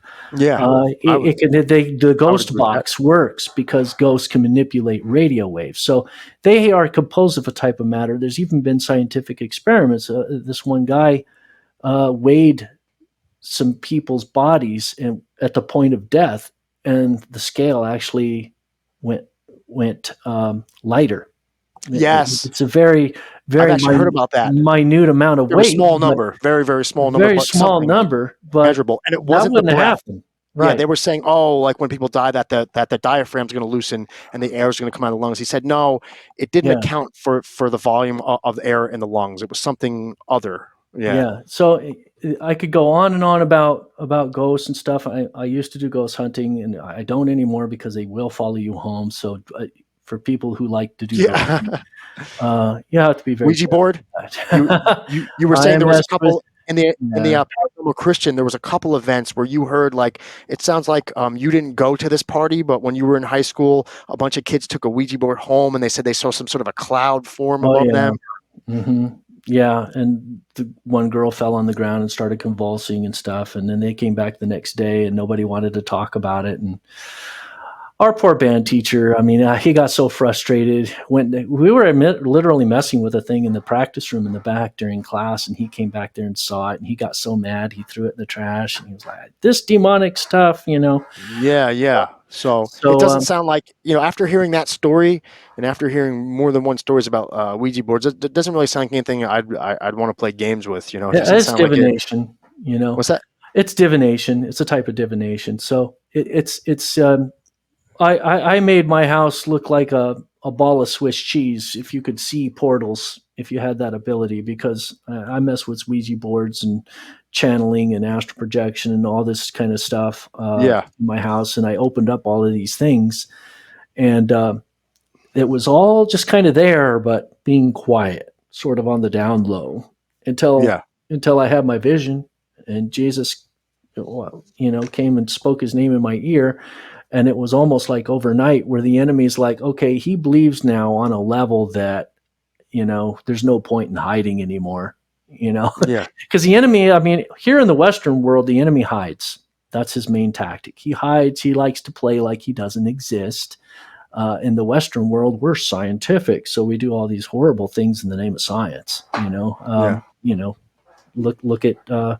Look at Hitler. He justified his master race. As a part of evolution. In the yes, name of science, he justified genocide. So yes, meanwhile, Lucifer's like, awesome. I might be kind of back here, the man behind, the demon behind the curtain or whatever, manipulating everybody, and nobody, so long as they don't see what I'm doing and so long as they don't see me directly doing this, and I'm just some kind of a clown thing to make fun of or whatever, I own them. I can get them to do whatever I want. And yeah, that's his main tactic here in the United States, that, you say you saw a demon or something, people, tend to make fun of you or whatever. yeah. People don't. Yeah, people think it's just I like don't ghosts take and it fairy tales. And, seriously. Or, yeah, yeah, somebody, do we do exorcisms here in the United States? Like, it's almost non-existent, right? Instead, they yeah, would rather say, oh, the person has some sort of psychiatric issue or whatever, and then give you a medication. Carte blanche, right? Everything is a medication. yeah, Does that necessarily ring true? When you look in the Bible, you read the Bible, you see all kind of people were dealing with demonic possession, like it was a kind of illness, yeah, and it ranks right there. Jesus is, laid on of hands, cast out demons, healed the sick. They go hand in hand, right? So yeah, these demonic things actually are, you know, uh, integrated with a lot of illnesses, and it shouldn't be a stigma that if somebody is having some kind of demonic oppression or whatever, because it's a condition of living in this world. Period. yeah, Some places are bad. You go to a particular place, you're going to be subjected to something, and if you don't have a grounded faith, you're going to be vulnerable, and it's going to yeah, affect you, and it's going to mess you up. If you watch shows like The Dead Files, you will come very quickly to that conclusion that there's places that are bad, there's places that are dangerous. This world is dangerous. yeah, We have demons running around, but I don't think it's just demons. A demon is a ghost, right? yeah, Demon is a ghost of a Nephilim, and if those horrifically bad things could be running around, why can't deceased human beings also be running around? That's why I don't think heaven and hell is just a straight and cut is what people think. I think hell is layers to it, and some of those yeah, layers happen to be on the surface of the planet. yeah, And those things could be here, and especially if you summon them and you're making Swiss cheese out of your house because of what you're doing, you open up portals, those things could come in, yeah. and they can mess with people. They can possess people. They can, I honestly think at one point in time I got possessed. And Okay. I might have talked about that story where I cast the thing out of myself once I realized I did self-hypnosis, and then I actually had a vision of, I thought it was a dream at first, but then the dream was Yeah, really kind of creepy because it was in the context of trying to remember a past life. yeah. And I remembered a past life, but I knew That who the was dude somebody was. else's. I You were knew who saying, the yeah, dude yeah. was. You were saying Yeah, that in your book. It was like a biker, right? Guy, right. guy drowned in a Exactly. reservoir. And he possessed me when I was a little kid, and he changed my personality somewhat. And then he Wow. kind of just went to sleep. He was part of my consciousness integrated with me. until I had that dream where I was drowning at a place that I used to play as a kid, and I was floating around aimlessly, and I saw this little boy, and I went and grabbed him and then sucked up inside of him. And Yeah. when I came to that reality, I was looking at my image in the mirror after that realization, and I'm like, that dude is in me. And I was Yeah. bouncing back and forth between his perception and my perception, like there was two personalities in my head. Yeah. And it makes you wonder what happens to a brain when a person has more than one spirit integrated with their body. I mean, it's got to do something to the brain to scramble it, you know? Yeah. So I know that a lot of people could say that would be a horrible thing to say, that, you know, schizophrenia may be linked to demonic possession or even possession from a person who had died, right? Yeah. Okay. But I think that that's where this whole reincarnation idea comes from, is people either picking up energy, like some people are like sponges, they soak up energy and memories of another person that is left in an environment or stuck on an object or whatever, and they suck it up and then they think that it's theirs, that it was them, you know. But then how do you explain it when, you know, there was this book I read, Past Lives, Future Lives, and this lady's like, oh, well, it's irrespective of time. So you can even have the past life of somebody who's still alive. And I'm like, it's actually a lot easier to understand it in the context of possession and what that really is, you know. But not to get too creeped out by it, but rather to just understand that the blood of Jesus covers people, you know, and there's healing for that. And whether people want to even believe it or not, you know, the nice thing about prayer is you could do it kind of like quietly without anybody knowing. You know, you can intercede for people. And I do that all the time in terms of, you know, okay, I think somebody might be affected by something. Let me just send up some prayers, or I'll have dreams about people. And the power of prayer. Yeah. I've had dreams where demons were attacking, you know, somebody in my family. And then I ask a question, kind of like, is something going on with so-and-so where, you know, a babysitter or whatever? Because I had a dream and, and you were right? Yeah. Oh, wow. But I saw the unabridged version in my dream, what was really going on, oh, you know, God. in the demonic realm. So yeah, I've had those things happen, and I think that is part of our reality, and it's pretty tough to be, you know. On the flip side, it's not like the devil wins on everything and he owns the whole spectrum, right? Because I've also seen a lot of shows where, you know, there's this lady out in the forest and she's going across this rickety bridge over this chasm, and it breaks and she falls and she's holding on and she's almost about to fall. And then suddenly there's a nurse out there in the middle of the forest. You know, the lady had to walk like 12 miles to get to this place, but no, there's this nurse out there. Yeah. And she sees the nurse's name on a name tag, just happens to notice it. This lady pulls her up and helps her get across this bridge. And she falls down and she's panting. And then she looks up and the nurse is gone. And she's like, where'd the lady go? When she makes it back to the ranger station, she tells them about this nurse. And they're like, ain't nobody out here by that name. Yeah. And then she goes back and she tells her family about it. And they're like, oh, my goodness. You're adopted and we never told you, and your mother's name was, you know. Oh, wow. That's a true story. I'm like, that's a true story. If you ever watch that show Beyond Belief, incredible show. Like, they have a bunch of angelic encounters on there. And my take is I believe that people, when they go to heaven, that they're not necessarily stuck there. I actually have seen, like, there's like windows that open up.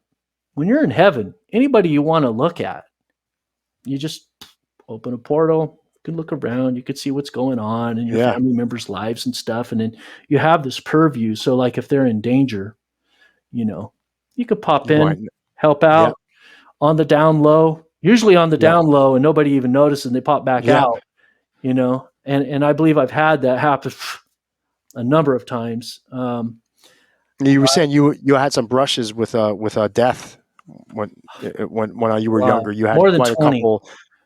You were buried at one point. You said you almost fell over a waterfall. You almost got hit by a car. Is there any one particular that you want to talk about? Snakes and everything. Well, rattlesnake, rattlesnake, copperhead, moccasin, flip a coin. Snakes are my friend, you know. Yeah.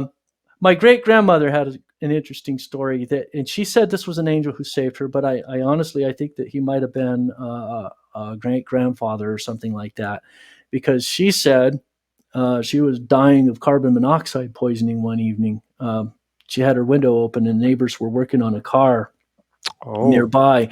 Her room got so flooded that by the time she woke up, she couldn't breathe and she couldn't move. She was paralyzed. She was Oh, like, she was poisoned. Yep. Yep. she was That takes about over to just lose on the consciousness and hemoglobin. die. She felt like her life was endangered. So she just, God, please help me. Jesus, please help me. Suddenly the bedroom door opens. This dude walks in, grabs her, rolls her over. And like when he does this, like the room clears out of all of these nauseous fumes and she could start breathing again. And she sees him. She gets a good look at him. It's a physical guy. He grabbed her, rolled her over. He's wearing his military uniform and he's got this helmet with a spike on the top, a pickle hob helmet. So, I mean, I read that and did some research on it. Like the Prussian military had those. I think our Marines at one time, a long time ago, like when the Marines were first established, had pickle hob helmet. Yeah. But I'm like thinking, she's not saying, oh, he had a white robe, he had wings or whatever. I actually don't think angels have wings. Yeah. But most descriptions of them, they have them as human men. Yeah. And from a biological perspective, for a human being to have wings would be just weird.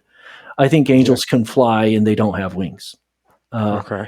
But they're mentioned with wings because of their association with the angelic chariots that fly. So they just depict them with wings in art and stuff, and that's where the confusion came from. But I don't think they actually have wings.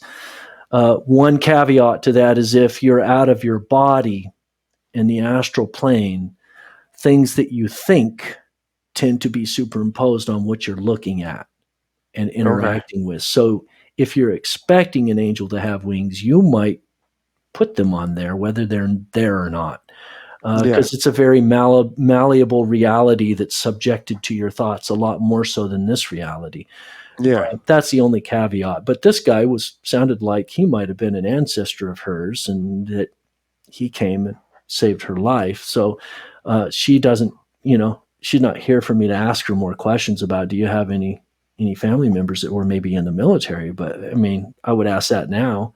But somebody that was certainly wearing clothing that was out of time context went and came and saved her. There's no military type uniform from a dated era long ago. No purpose for a person like that. Why would you remember you were there? This really interesting caveat, to this otherworldly story, to me, it makes more sense and it gives more credibility to the story. That's like, oh, by the way, he had this very specific appearance that doesn't fit with what you would expect. To me, that has a ring of truth to it. That's if somebody like outside, like a neighbor overheard her screaming for help or something like that, he came in, you'd be like, oh, like this guy from down the road. It looked like he was a neighbor from across the street. And she immediately got out of the bed because he rolled her over. She saw him, got a good look at him. He turned around and walked out of the room. She got out of the bed and went into the living room. The front door was shut and the chain was locked. Oh, so whoever that was. Okay, let's just like reach through the door and, transdimensionally and put the chain, or, I think it just like disappeared, Yeah. So there was, like I said, I didn't really get much into this. My guest who I had on, Floyd Wills, who talked about the red hair giants, he had a side story that he kind of got freaked out when they were talking about it. So he left when he was 16, but his family experienced this thing where a good family friend of theirs had cancer, and he said that she passed away in their house. Like she had like a seizure and she actually died in their house. And he said right after that happened, he was about 16 at the time. He said they also started getting like really like odd behavior in the house. Like there'd be knockings on the door, there'd be a knock on the window. And he said his dad, like, who's normally like a pretty straight-laced guy, he could see his dad was like fearful of something. Like, when you hear a knock, knock, knock at your door and you jump up right away and open the door and there's nobody standing there. He said like they started getting kind of like worried about what was going on because this all started happening right after this woman had passed away in their house. So he said he actually got a neighbor who was really into the Bible and tried to do like almost like a homemade like exorcism to the house. She came over, started reading scriptures from the Bible. He said he was a little like weirded out by it, like the whole thing. So he kind of just went out. But he said when he got home, he spoke to his sister, and he said when the lady was walking around the house doing the what you would call this like a cleansing or like exorcism of the house, he said she stopped and her voice changed, and he said she started speaking in a different tone of voice, and she assumed the identity of this woman that had passed away and said, hey, this is whoever this was, Diane or whatever the woman's name was. I'm sorry that I didn't get a chance to say goodbye. I didn't mean to scare you guys. And then he said like something to that effect, and then she said her voice changed again, and it was like almost like it was like this whatever this was took over this woman's body for like a brief moment, to I've like always kind of had that. I don't know, just a connection with family that have passed before, and I'll have dreams about my father since he's passed and stuff, and I've always thought that my relatives, that they come back from heaven and that they have visits periodically. Right before my dad passed, a year before my dad passed, I had a dream where my grandfather Charles, who my great grandmother saw. So she saw him a lot more profound than I did. She was, this was after her husband, my great grandfather Rant, died, who was a minister. And she came to live with me and my dad for just a couple weeks before she got set up with her daughter, my grandmother Ruth. So my great grandmother's sitting there on the couch one morning and reading the newspaper, and she says, "Oh, I saw Charles in the spirit one morning. I saw Charles in the spirit this morning." And me and my brother are like, "What?" She's like, "Yeah, I woke up." And so she was sleeping. My dad gave her his room, and he was sleeping on the couch, right? So she woke up in my dad's room, and she said he was standing at the foot of her bed and glowing in the spirit, her son-in-law. And she said he was beautiful and young again and radiant, glowing, and he just was beautiful, like an angel. Wow. And then he just faded away. So she was like, in her opinion, he was just there to say hi. And then, of course, incidentally, years later, my dad went to visit her when she was living at her daughter's house and his mother's. And he would go there, visit periodically, talk to them and stuff. And then grandma one morning told my grandmother Ruth, I saw Rant in the spirit this morning. So Rant was my great grandfather. She said, I woke up, he was standing at the foot of the bed and he was holding out his hands to me like this, like he wanted me to come to him. So I know my time is coming very soon. Oh. She died the next day. Wow. Yeah. Look at that. So that's my great grandmother. But as for me, I also had a dream with my great grandfather, or with my grandfather Charles, who my great grandmother saw standing at the foot of her bed.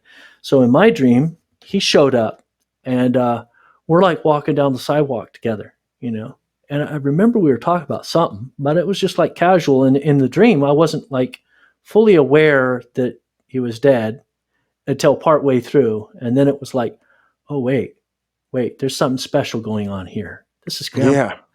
And then I finally got clued in, like I'm conscious of this, right? And I'm like, interesting. And then we go and we talk to my dad, and my dad is working in his wood shop behind his house. She has this nice wood shop. And he was working on something, and I said, Dad, Grandpa came to say hi to you. And Dad's like, what? Where? In the dream. And I said, he's standing right next to you. You even got sawdust on his shoulder. And and my dad in the dream, he was like, what, really? And then I remember, and then I woke up after that, and I was like wondering if there was a reality to that, that like maybe my grandpa came to visit Dad again. And in this case, I was there and he wanted me to tell my dad. And so I told my dad about the dream, and my dad was like, oh, interesting. I wonder, And my dad died a year later, Okay. That, but I was really, me and my brother were working hard on my dad, trying to get him to come around in the end there. And I think he really did, because he did almost die. He actually went into a coma because he got sick from pneumonia. Yeah. He went out fishing with my brother, and it rained, and he got all wet and then sick, and then his lungs were seriously compromised, and he almost died. He was in a coma and for 7 days, and they brought him out, and he was having all kind of crazy stuff. He said he saw this thing. He thought it was like this little demon perched on this antenna thing on the TV stand mounted on the wall on the other side of the room. So he was freaking out. Wow. And some semi-delirious and saying all kind of bizarre things. And then when he finally came fully conscious and telling me and my brother that it was just the most horrific, terrifying experience he had coming out of that coma. And he asked me and my brother to pray for him, which that was an eye opener. And it had to be a very humbling thing to do because he used to make fun of Christians and joke about being a pagan and say, when you're dead, you're 6 feet under. And that believing in heaven was a cop out, and on and on. He had all this like intellectual stuff, to say about it. But then in the end, when he came face to face with it, it was terrifying. Death is terrifying, and I would like to even say that I'm at peace with it, but I'm not there yet, and I can't say where I'm going to be when I'm in that place, and I have to stay humble enough and cognizant enough of my own self to, not get all big headed and think that I'm going to be all, hey, yeah, I'm awesome. Let's go see the Lord. Ready to go. Yeah, let's back it up. I'd like to say that, but I'm going to be just, hold on. I'm not there yet. So yeah, I understand. But anyway, I'm glad that, I say that accounts to his faith, that he would ask me and my brother to pray for him. And that's why I think he's on the other side in the right place. So. And you feel like after you prayed for him that year that he had left, you feel like he came around to where he became more of a believer? I do God think and so. Jesus Christ? And he did believe when he was a kid. He was. My great grandparents were ministers, right? They traveled the United States preaching the gospel. My great grandfather was a preacher. They did the big tent revivals and stuff, and they traveled. They've been to every state in the United States, I believe, in the continental United States, and or most of them. And they lived on the road for months at a time. And my grandmother Ruth would say that sometimes they ate They during the Great Depression, they ate potatoes, for weeks at a time off the side of the road. They wouldn't have any place to sleep and just, sleep off the side of the road and make a little fire there and cook some potatoes. And that's what's for dinner. And living off of whatever people could afford to help them from one town to the next. And that's how they lived for a long time. That's respectable that they sacrificed and they went and they spread the word, and they dedicated themselves to something they believed would better people and better themselves, better their lives, and make people's lives more meaningful. And so anyway, that's kind of part of her story, and her story became part of my story. And now circling back to your time in the military, I know I read in your book. So as far as like you actually, you having some type of what you would consider like either like a ET or like a UFO type of experience, it seemed like you had an experience when you were working and you were in Panama. You were a M16 machine gunner. M16. Was it Corporal Stinger? I'm just going off the top of my head. Corporal Stinger. That was your, I don't know if that was considered somebody that was above you or somebody that was considered a peer at the time. Yeah.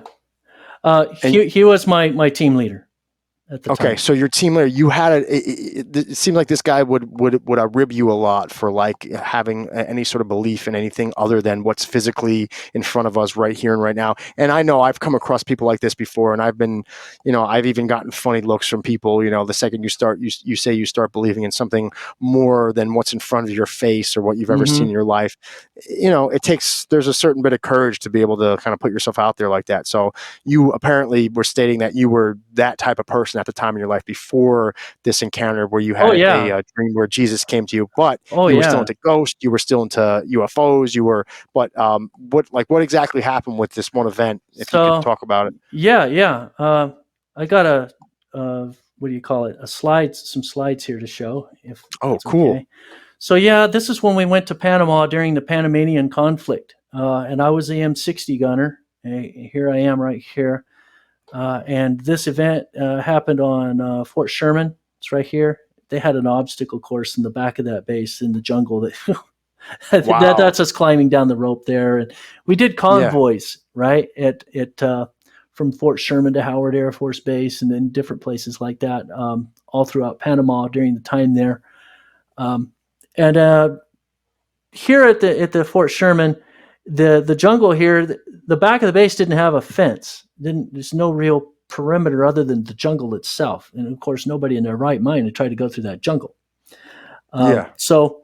But they figured, this is a Panamanian conflict. If anybody can go through that jungle, these Panamanian Defense Forces could. They could come through the Caribbean Sea, scale the cliff over here.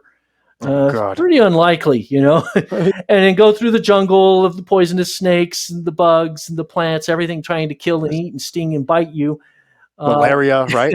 Yes. Mosquitoes. And they had panthers in the jungle. They had pythons and oh, wow. A lot of deadly things there. And of course, too much. Yeah, you were the saying bugs and the scorpions. Everything would bite or sting you. Oh my gosh, it was horrible in that jungle. Or but kill you. We were stationed in these little outposts. We had little spots that we dotted all along the perimeter out in the jungle, and I saw this glowing ball of light. Came around midnight near the end of my 2-hour shift, and it was just me and Corporal Stinger, and this guy was the ringleader of the people who had mocked me. And it all went back to like when we were on a land navigation exercise, and we had a couple of hours just sitting around to kill out in the woods, and I'm looking around thinking this is kind of like a camping trip, The only thing we're missing is a campfire and a ghost story. I can't do the campfire, so I figured, so I just pop off with this question out of the blue. Hey, Corporal Stinger, you ever seen a ghost? Because it was one of my favorite questions. That's how I got so many stories to tell, right? It's because almost everybody's seen a ghost. Almost everybody's seen something paranormal, right? Yeah. And of course, just asking the question, everybody freaked out. Corporal Stinger jumped out of his skin. Maybe he thought I was seeing a ghost or something. And it was kind of ridiculous because, just his response, and everybody started laughing, and they're like, why the hell you ask a question so totally out of context like that, right? And it's all, okay, this guy's a weirdo, right? And, I'd only known these people only 2 weeks, right? And I am asking this people get scared too. So, so I got this label on me right off the bat.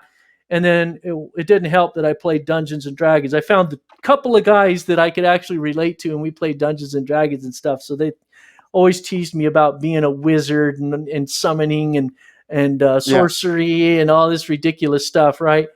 Yeah. And so they used to tease me to no end. The mockery in the Army is just unbelievable. You could write books on it.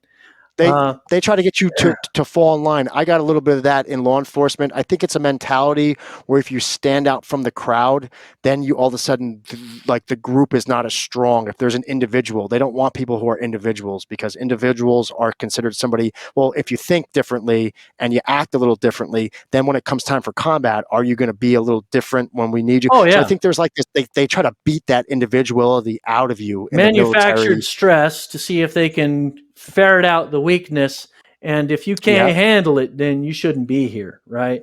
But they don't stop. Once they start with the manufactured stress, I guess it kind of gets to some people's head, and it creates a whole environment and a culture. Does, yeah. It's almost toxic. It's a culture. I feel and they can't help it. Let's tease and let's be mean and tease, and it took years for me to kind of get that out of me. Gotcha. I kind of teased the crap out of my son, when he was younger, until I was kind of convicted and like, man, I really shouldn't be calling him a bonehead. Maybe it was in you, like, it almost just becomes part of you. And I saw a lot of that. Oh, like man. when I worked down towards the city in law enforcement, there was a lot of that going on. And it was almost like I wasn't used to it because I got in a little bit older, but I do know what you're talking about. There is that mentality. I think they they don't want anybody who stands out because everyone walks the same, dresses the same, talks the same, thinks the same, and then we all go to combat. We all just shut our mouths and do what we're told. So Yeah. there's a little bit of that mentality. So unfortunately, when you're someone who thinks differently like yourself, and you're someone who has like a mind for the unknown, like that's going to make you stand out as far as being like, oh, is this guy weird? Is this guy? I get it. Yep.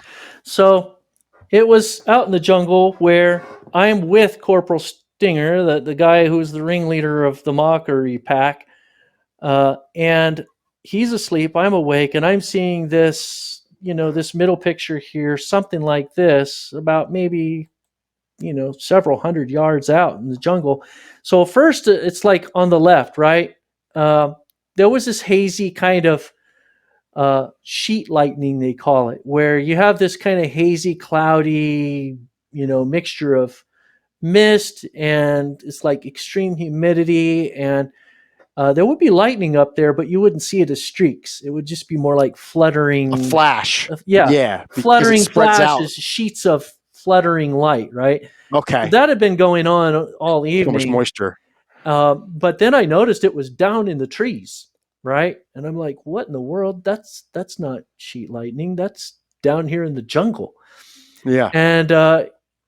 And eventually it became apparent that this was a glowing ball of light, and it would flash on. And when it flashed on, it illuminated the jungle for hundreds of yards out. It was extremely bright, like a camera, but It was the size of a soccer ball. And like a crop circle, those are the lights that are associated with crop circles. So, okay. And this thing, I had night vision goggles, the AMPVS 7s you see here. And I didn't put them on yet, but I'm seeing this thing, and it's making a V line right for our position. And I'm like, what is this? And I had my Rolodex in my head of all the paranormal stuff that I'd researched for years. It's not ball lightning. It's not, it's ball lightning's a constant ball of energy that zips around wildly until it hits something and diffuses. It doesn't blink on and off. Doesn't it dissipate fast too, ball lightning? Yeah. It's only there for a couple of seconds. It hits something that it's attracted to, something metal or whatever, and then it just poof, it's gone. This thing kept blinking on and off, like it was this invisible probe that was moving toward us, and it would periodically blink on. Okay. And then like about every 30 seconds, and every time it blinked on, it was closer. And I was really intrigued. It wasn't swamp gas, I know how that acts too. So I'm like, well, either this is some unknown electrical phenomenon, or this is something that's intelligent. And I'm leaning toward intelligence because it's coming straight for our position. Yeah. Why would it be? I had my M60 on, and I'm thinking, I better disarm myself, because what if it is electrical, and it's going to come straight from my weapon and hit it and discharge, right? I also had a field radio with a bunch of really large lithium batteries, several spares in a backpack nearby, and a 6-foot whip antenna that's kind of like a lightning rod. And I thought, surely this thing's going to hit that if it's electrical. If it's any kind of natural phenomenon, it should hit that. But you know what? Yeah. So I disarmed myself. I put my weapon next to the radio, and I somewhat distanced myself from them. And then I went and I woke up Corporal Stinger, and I said, it's time for your shift. And by the way, there's this glowing ball of light coming over here. Okay, good night. So I'm kind of messing around, right? Thinking, for once, he's on my turf, right? He's not going to come away from this without me kind of trying to rub something in his face, because now he can't deny.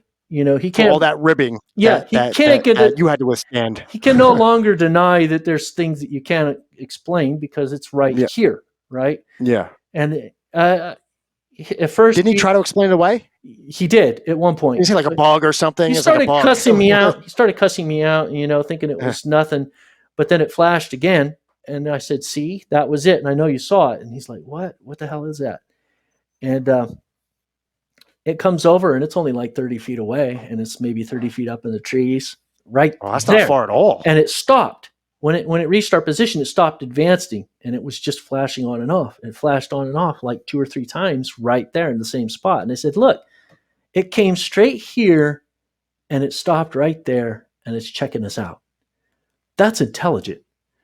And he's like, Yeah. no, maybe it's a laser from the aircraft carrier. I said, no, laser requires a clean line of sight, That's true. unobstructed. This is down in the trees. It's not a laser. And he said, oh, maybe it's some kind of a probe. I'm like, do you hear it? And then I lift my AMPVS and I'm looking and I'm like, I don't see anything. This thing is completely invisible when it's not flashing. It makes no noise whatsoever, and it's right there. So it's not here in this dimension. It's transdimensional. It's flashing on and off. It's there and it's not. Yeah. And he's like tripping out, freaking out and thinking he's seeing something half the time, and then the other half the time not, and he's not making a lot of sense. And so I said, well, I'm not going to pass up this opportunity, Corporal. I have to talk to it.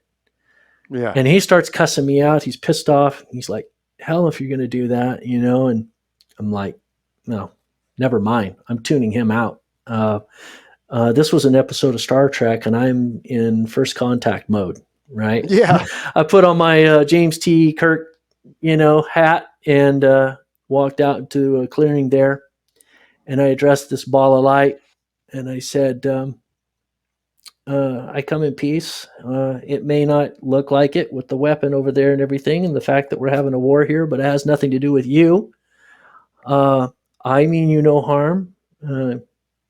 I hope we're not upsetting you by being here in the jungle, if this is your home, but we come in, I mean you no harm. I just want, to be on good relations and for you to understand that, I'm curious about you and I want to know more about you. Can you please reveal yourself to me? Can you please explain, who you are, where you come from, anything? Yeah. And then after I finish this introduction, Corporal Stinger moves away from me, right? He's like, screw this, he's going to get blasted by this thing. And I've heard of people doing this before too.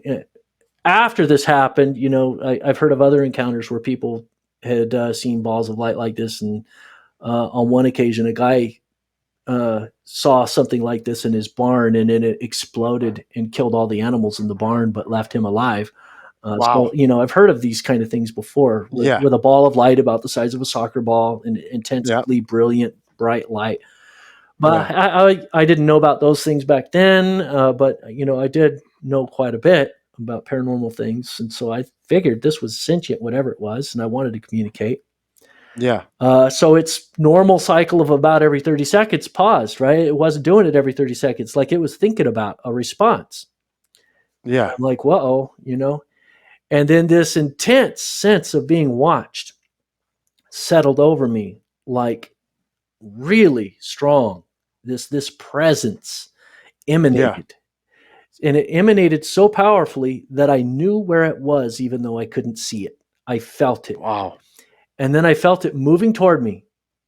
And I took a couple of steps back, and I was telling Corporal, it's moving toward me. It's moving toward me. I don't know how I know, but I feel it. I feel it. And I'm kind of freaking out because this thing is really intimidating. I felt the energy coming off of it, and I felt like, man, this thing could just take me out if it wants to. You could feel the energy. I could feel it. It was intense. That feeling was it like of a being static watched. feeling? A what? It's like a static feeling? When it flew directly over my head, yes. I feel almost. But it was more of a presence, like I am here. Okay. You are in my place, wow. So it was just this intense presence, like something watching you and wanting you to know that it is watching you intently. Yeah.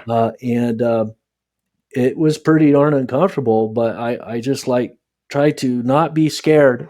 And I finally stopped walking backward, and I stopped, and I'm like, just kept thinking, I come in peace. I don't mean you any harm, And I felt it, and I lifted the goggles up, and I said, I feel it moving. I feel it moving. And I went like this, right? And I was pointing up and up and up and over my head. And I ended up doing a complete 180. So I had these goggles. I went up, and then I turned completely around, and I'm looking in the other direction. And I said, the next time it flashes, it's going to flash right there. When I said there, pointing, it flashed exactly where I was pointing, and it flashed when I said the word there. Wow. So I got really excited, and I'm like, I don't know how it communicated that to me, but it transmitted to me its location. I felt it moving. I knew where it was going to flash, and that's communication. It wasn't English, it Yeah. wasn't my language, Yeah. but it communicated. And I was going on and on, a jabbermouth, just all about it to Corporal Stinger, and he was Yeah. just kind of just zoned out. He was checked out, and Yeah. so it ended up flashing on and off, and it did a complete perimeter sweep all Yeah. around us, like getting a view of every angle of our position, and then it went Yeah. off into the jungle and toward the direction of the other two positions deeper into the jungle. And I later found out it did the same thing with them. Except when I brought this up the next day, I was like, when we all assembled together, because we were going to go back into the garrison Yeah. that next day. So this was on the last night of being in the jungle, and when we're all there together, I'm like, nobody's saying anything, so I guess I'm going to have to open my mouth and say something. And that's when I said, okay, I guess I'll address the elephant in the room. Who saw it? Yeah. Everybody's kind of like, nobody's saying anything. I say, Corporal Stinger, you were there with me. You saw it. Yeah. A glowing ball of light. Don't tell me you didn't see it. And he's like, They were scared. he were scared to admit it. wasn't saying anything. And I'm like, come on, Winder, come on. What did you guys see? And Winder was like saying, I saw something. I think it was a firefly. And I'm like, the size of a soccer ball? Are you kidding? We've seen fireflies this whole time that we're here. That was not a firefly, and you know it. Yeah. And the other guy, he was like, yeah, I saw something. But he wasn't, nobody was being given any detailed account. And I'm like, what, were you guys asleep on duty during wartime? I don't think so, Yeah. But they weren't wanting to be vocal about it. They just said, yeah, we saw it, it flashed around our position, and Corporal Stinger, he finally speaks, and he's like, oh, I know what it was. I know exactly what it was. And everybody's looking at him, and then when everybody was quiet, he says, you summoned it. And he points at me and says, you summoned it. And I'm like, really? It's like, yep, you and your wizardly ways. And everybody started busting up laughing and stuff, and they started making fun of me. He's like, yeah, Milor probably got a cauldron over here. He casted some spells and shit. And yeah, look, his jungle's full of ingredients. And they started all making fun of me and just coming up with all this ridiculous stuff. And they didn't have any context in their minds where to place this item as far as the reality that they knew. So they had to turn it into a joke and throw it back on you. Yeah. So they effectively, you were around a group of people that had no other way to process this event. And because they couldn't process it, because they weren't strong enough as individuals to be able to state that they witnessed something absolutely something out of the reality of what it was called totally as true astounding. and real. Like, Yeah, I mean, totally really astounding. Since their brains couldn't process that, and they weren't strong enough as individuals to be able to say. I mean, how incredible is that? This life they basically had to throw it back on you and turn it into a joke, it's which not is kind of in like any biology textbook, whatever the context. If this is native, it's a transdimensional entity, and it communicated with me in a peaceful context. Probably could have killed me, but it didn't. There's just so much we can learn about it, right? Yeah. Or it could have been from another world altogether. Maybe this world in another dimension, maybe another world in another dimension. Whatever it was, it was Blinking the most astounding, in-your-face, otherworldly contact I'd ever had, and I was just high on life from that. And I was just like, "This is amazing." Now I truly have my own story.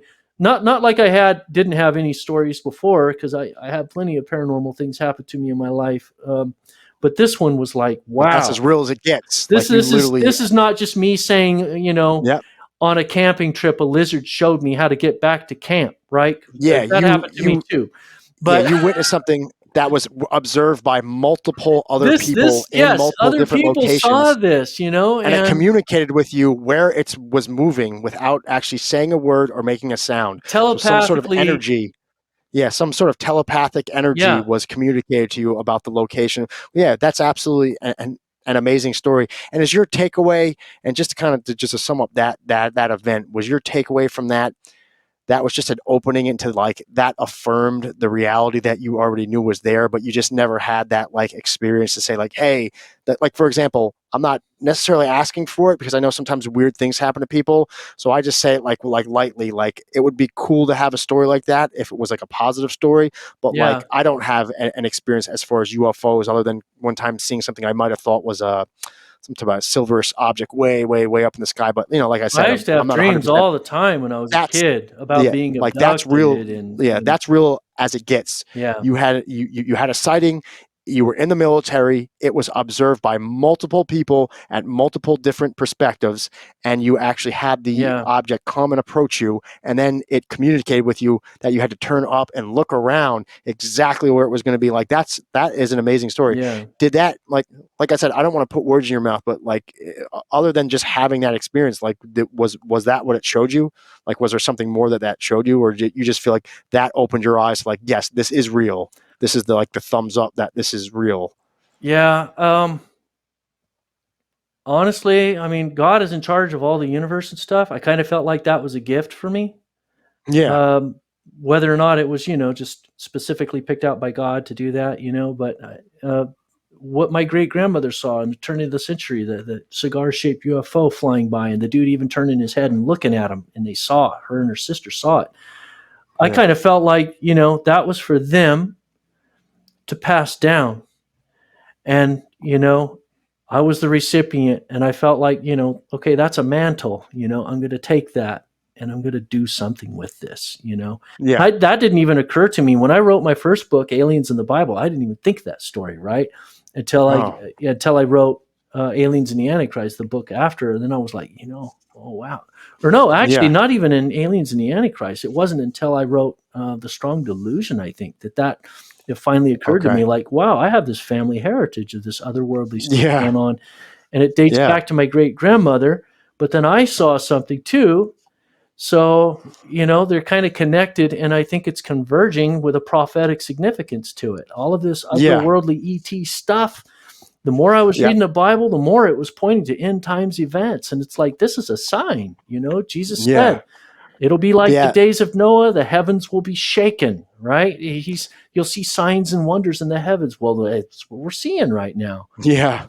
That's So, very cool that yeah. you were able to have like generational experiences like that. Like one time I even I have an uncle who owns a hunting store upstate, up in the upstate in the in the Catskill Mountains Hmm. New York.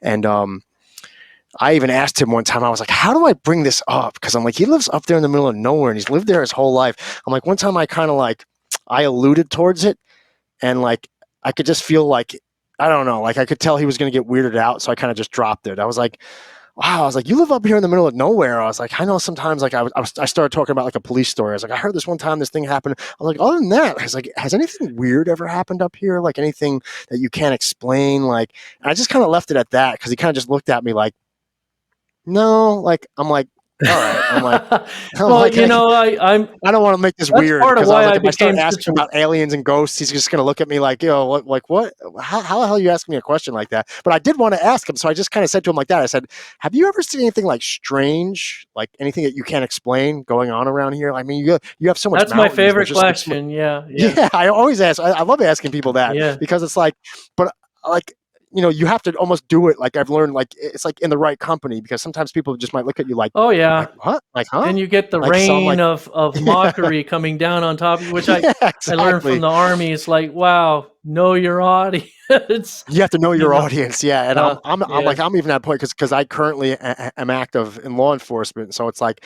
when people start talking about like weird things that have gone on in like life, like paranormal stuff, and like if I go on like a police call, I kind of just have to be like very objective, like oh, interesting. Like I even had one of my coworkers actually, I was with him. This happened just I'd say, and this is when I started telling him about my podcast because he didn't know I was the host of this podcast. We were outside, we were just about to go on patrol. It was still chilly out because I remember, so it had to be like February or March. So within the past couple months, we were standing outside my police department, and I was looking at him, and he goes, "Oh!" And he pointed over to the sky, and he goes, "You didn't just see that?" And I was like, "What?" He goes, "I don't know what I just saw," but he goes, "There was a light, and it was hovering over there, back by those trees, and it was there, and it was there. I thought it was a drone, and then it just went like this." It just dropped. It was there. I was like, he goes, maybe it was a drone. And I go, huh. He goes, because there's a state police barracks by us, and he's like, he knows they have a drone. I go, dude, I'm like, it's cold out right now, bro. I'm like, it's 1:30, 1:45 in the morning. It's like a Wednesday night. I was like, I'm highly doubtful that the state police barracks, the officers there, are conducting some sort of drone test, because the barracks was in the direction. I was like, I don't know, man. I was like, I told him though, because he started like, he's like, have you ever seen a UFO? And I'm like, well, I don't know. Like, I was like, I'll do this with you though. Let's jump in our cruisers and let's go down to the school, because there's a big field down there. Mm-hmm. I'll take a look if we see anything. So we actually did drive that way. I'm like, I'll drive that way. I'll look up. I didn't see anything, but he's like, yeah. I was like, damn. And I told him afterwards, I'm like, that sucks, because I wanted to Yeah. see that, because I'm like so into this, and I'm like, you were standing right in front of me and you saw something, and by the time you told me to look, I looked up and it was gone. So like that was almost like the closest I've ever actually had to an experience, and Yeah. it like just happened, and I never got to the bottom of it. I was looking. I was like, if God forbid something landed or something's hovering around, let's go down to the field. It's a big open area. We might see something in the area. So we did go and Yeah. look, but I didn't see Oh yeah, anything. But the military base where I used to work was haunted. oh wow, So and I got stories from different people there, but our building was mildly haunted. The network control center where I worked, I mean, I'd show up at like 4 a.m. sometimes, and I'd intentionally leave the lights off. And when I came in, and a few times they come in, one time I saw this dude standing behind my desk, like with his hands on the chair, like just standing behind my chair at my desk. I yeah, just see this perfect silhouette of a person there. I'm like, what? And go over, turn the lights. There's nobody in there. I'm like, okay, nobody's I thought there. there was Oh somebody God. there. And then, of course, we would have to stay there like till extreme, when they had 24-hour shifts, and there'd be a big exercise. And one time something kicked the emergency to rest, which is like a serious big deal. You don't just kick an emergency to rest. That's when somebody's got a gun to your head that you kick something like that, right? You're in danger, and you're notifying security police to. Is it a button? Is it like a No, switch or it's a pull panel switch? on the floor that you can covertly kick with your foot. Oh You have wow. to kick Yeah, your like a foot panic in button. there kind of Oh. hard to shift this lever up, and that just went off by itself. Oh Like wow. the same day, like when I went in there that morning is when I saw the silhouette, and I remember we were all talking about it and joking about it, like, yeah, we know this. And Larry, my other coworker, he's like, yeah, I've seen something in here before too. And then that same night later on, that duress was kicked, and security Yeah. forces dispatched a team over there to see what was going on. They thought maybe they're in the middle of an exercise, that something real world happened, and like, Yeah. no, nobody kicked it, So Wow. it was that. But then the Yeah. security forces, and I get in these ghost stories. And one of the security forces guys, I was able to get a good story out of him. The wing building, that the old wing building they had before they tore it down, was there. It dates back to the 40s, World War II, and no cops like to go into that building at night. They all felt like they were being watched and being followed. They heard things in the office. They saw silhouettes moving down the hallways and stuff. Oh god. And Yeah. No. so one night, a cop went in there, and he was making his rounds and kind of creeping out. And they came to the unisex bathroom. There's this man-women bathroom on one end of it. And he went in to check the bathroom stalls to make sure nobody was hiding in the bathroom.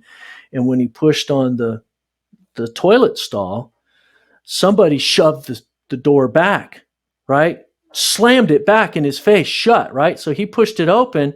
So you're supposed to open it to look at the toilet, right? Make sure nobody's hiding in that stall. When he pushed it, the door went boom. And then he was like pushing on it and trying to force it open. And somebody was pushing hard, really bad. This is a full-grown big guy. He's shoving and pushing his weight against this door to get in. Somebody was pushing back, and he's like, what the hell? Somebody's hiding in here, this jerk, he's not just letting me in. All I was going to do is get him and kick him out of the building. What the hell is he doing in here? Probably thinking that one of the workers there stayed the night and heard the cops walking around and figured, okay, let's just go duck in the bathroom until they leave. Yep. Who knows why somebody would do that? Maybe marital problems at home. So let's just go sleep in the office or something. Yeah. That's happened Okay. before, right? So Yeah. that's just Fair more enough. like what he's thinking, right? He's not scared at this point. And he calls for backup because he's like, okay, whoever's in here, it feels particularly threatened. Maybe this is dangerous. He calls Yep. for backup. They pull a cop car up outside the building and they flash the lights on into the window. They get another cop. So 2 other cops are in there. You got 3 cops around this bathroom stall, and then he pushes on it. The door opens up. There's nobody in there. And he's like, Nothing. Wow. oh shit.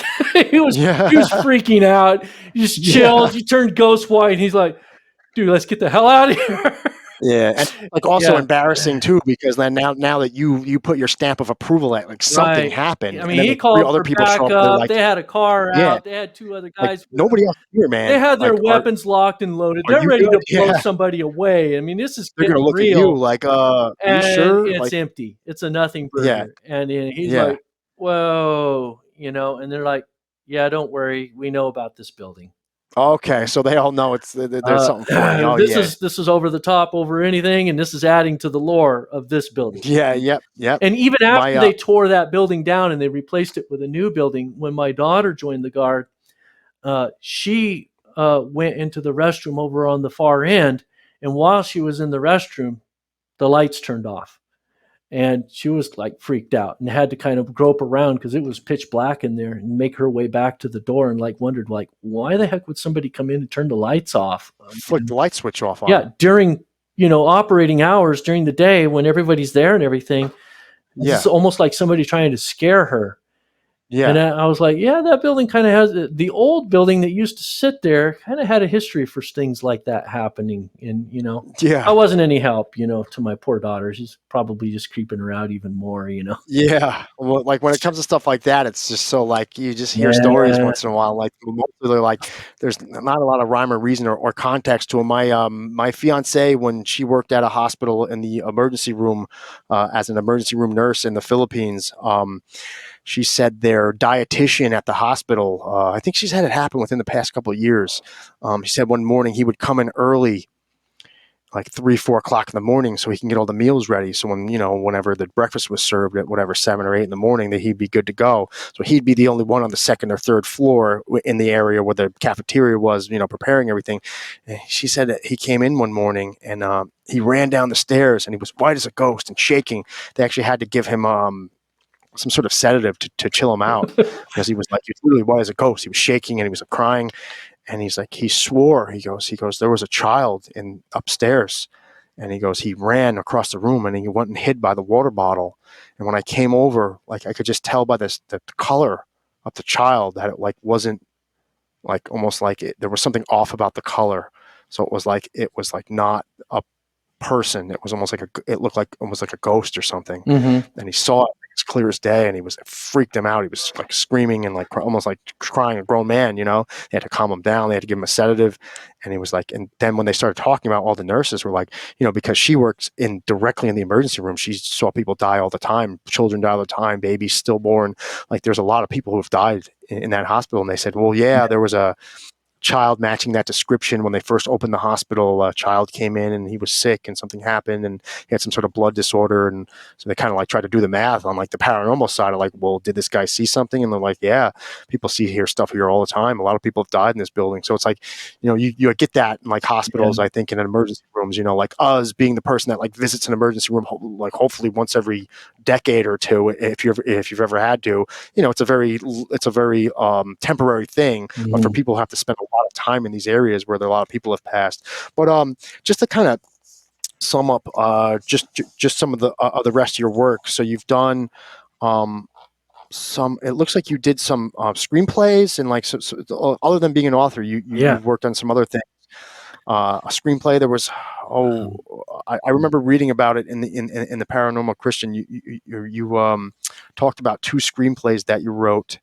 And, I have 3 actually, but the 2 that I really pushed for was one is called The Gathering, and it's an animated epic about the animal's journey to Noah's Ark. And it's yes, okay. Why has not this been made before? Because it's how many animal movies do we see every year with a whole cast of animal characters? Here's the number 1 animal Disney, story Pixar, of all time, of all across the globe. Everybody knows Noah's Ark. Everybody. Who doesn't know about Noah's Ark? And this is specifically God's, setting aside this particular mission for these animals to be saved. And Noah specifically did not go out to get these animals. They came to Yeah. him. God did something in a group of animals all across the earth, just like he did with Noah. He selected Noah. He selected these animals. They were chosen. And they migrated to the ark in this mass multi-species migration.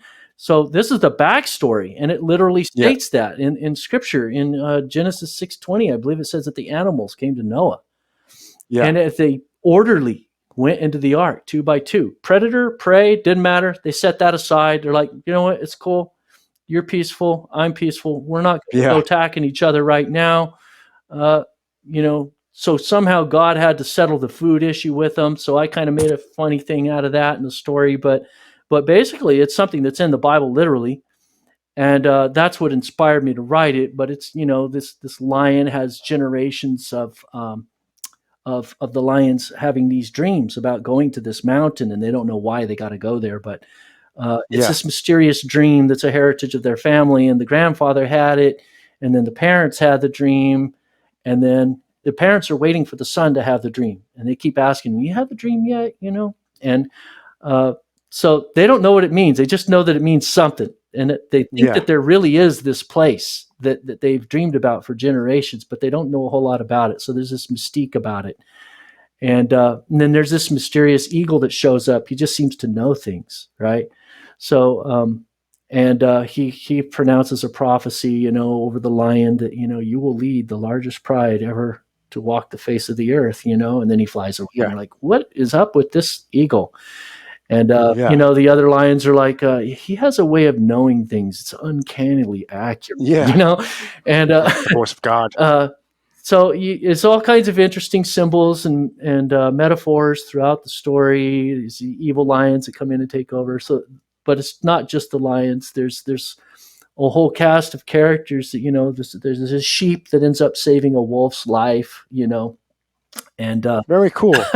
and he's like, I like I the don't premise. know why I'm doing this. This is totally Yeah. not making any sense. I don't Have get you it. shopped this?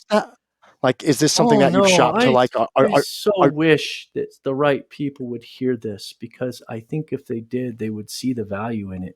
yeah, it sounds like it definitely sounds like a great idea, and something that, like you said, you can kind of cater it towards like a children's movie to kind of like The audience maybe is bring. huge. I mean, you're talking billions of people would be interested to see this right off the bat. Oh, the animal's going to Noah's, but Noah's not in it. Oh, it's about the backstory of Noah's Ark.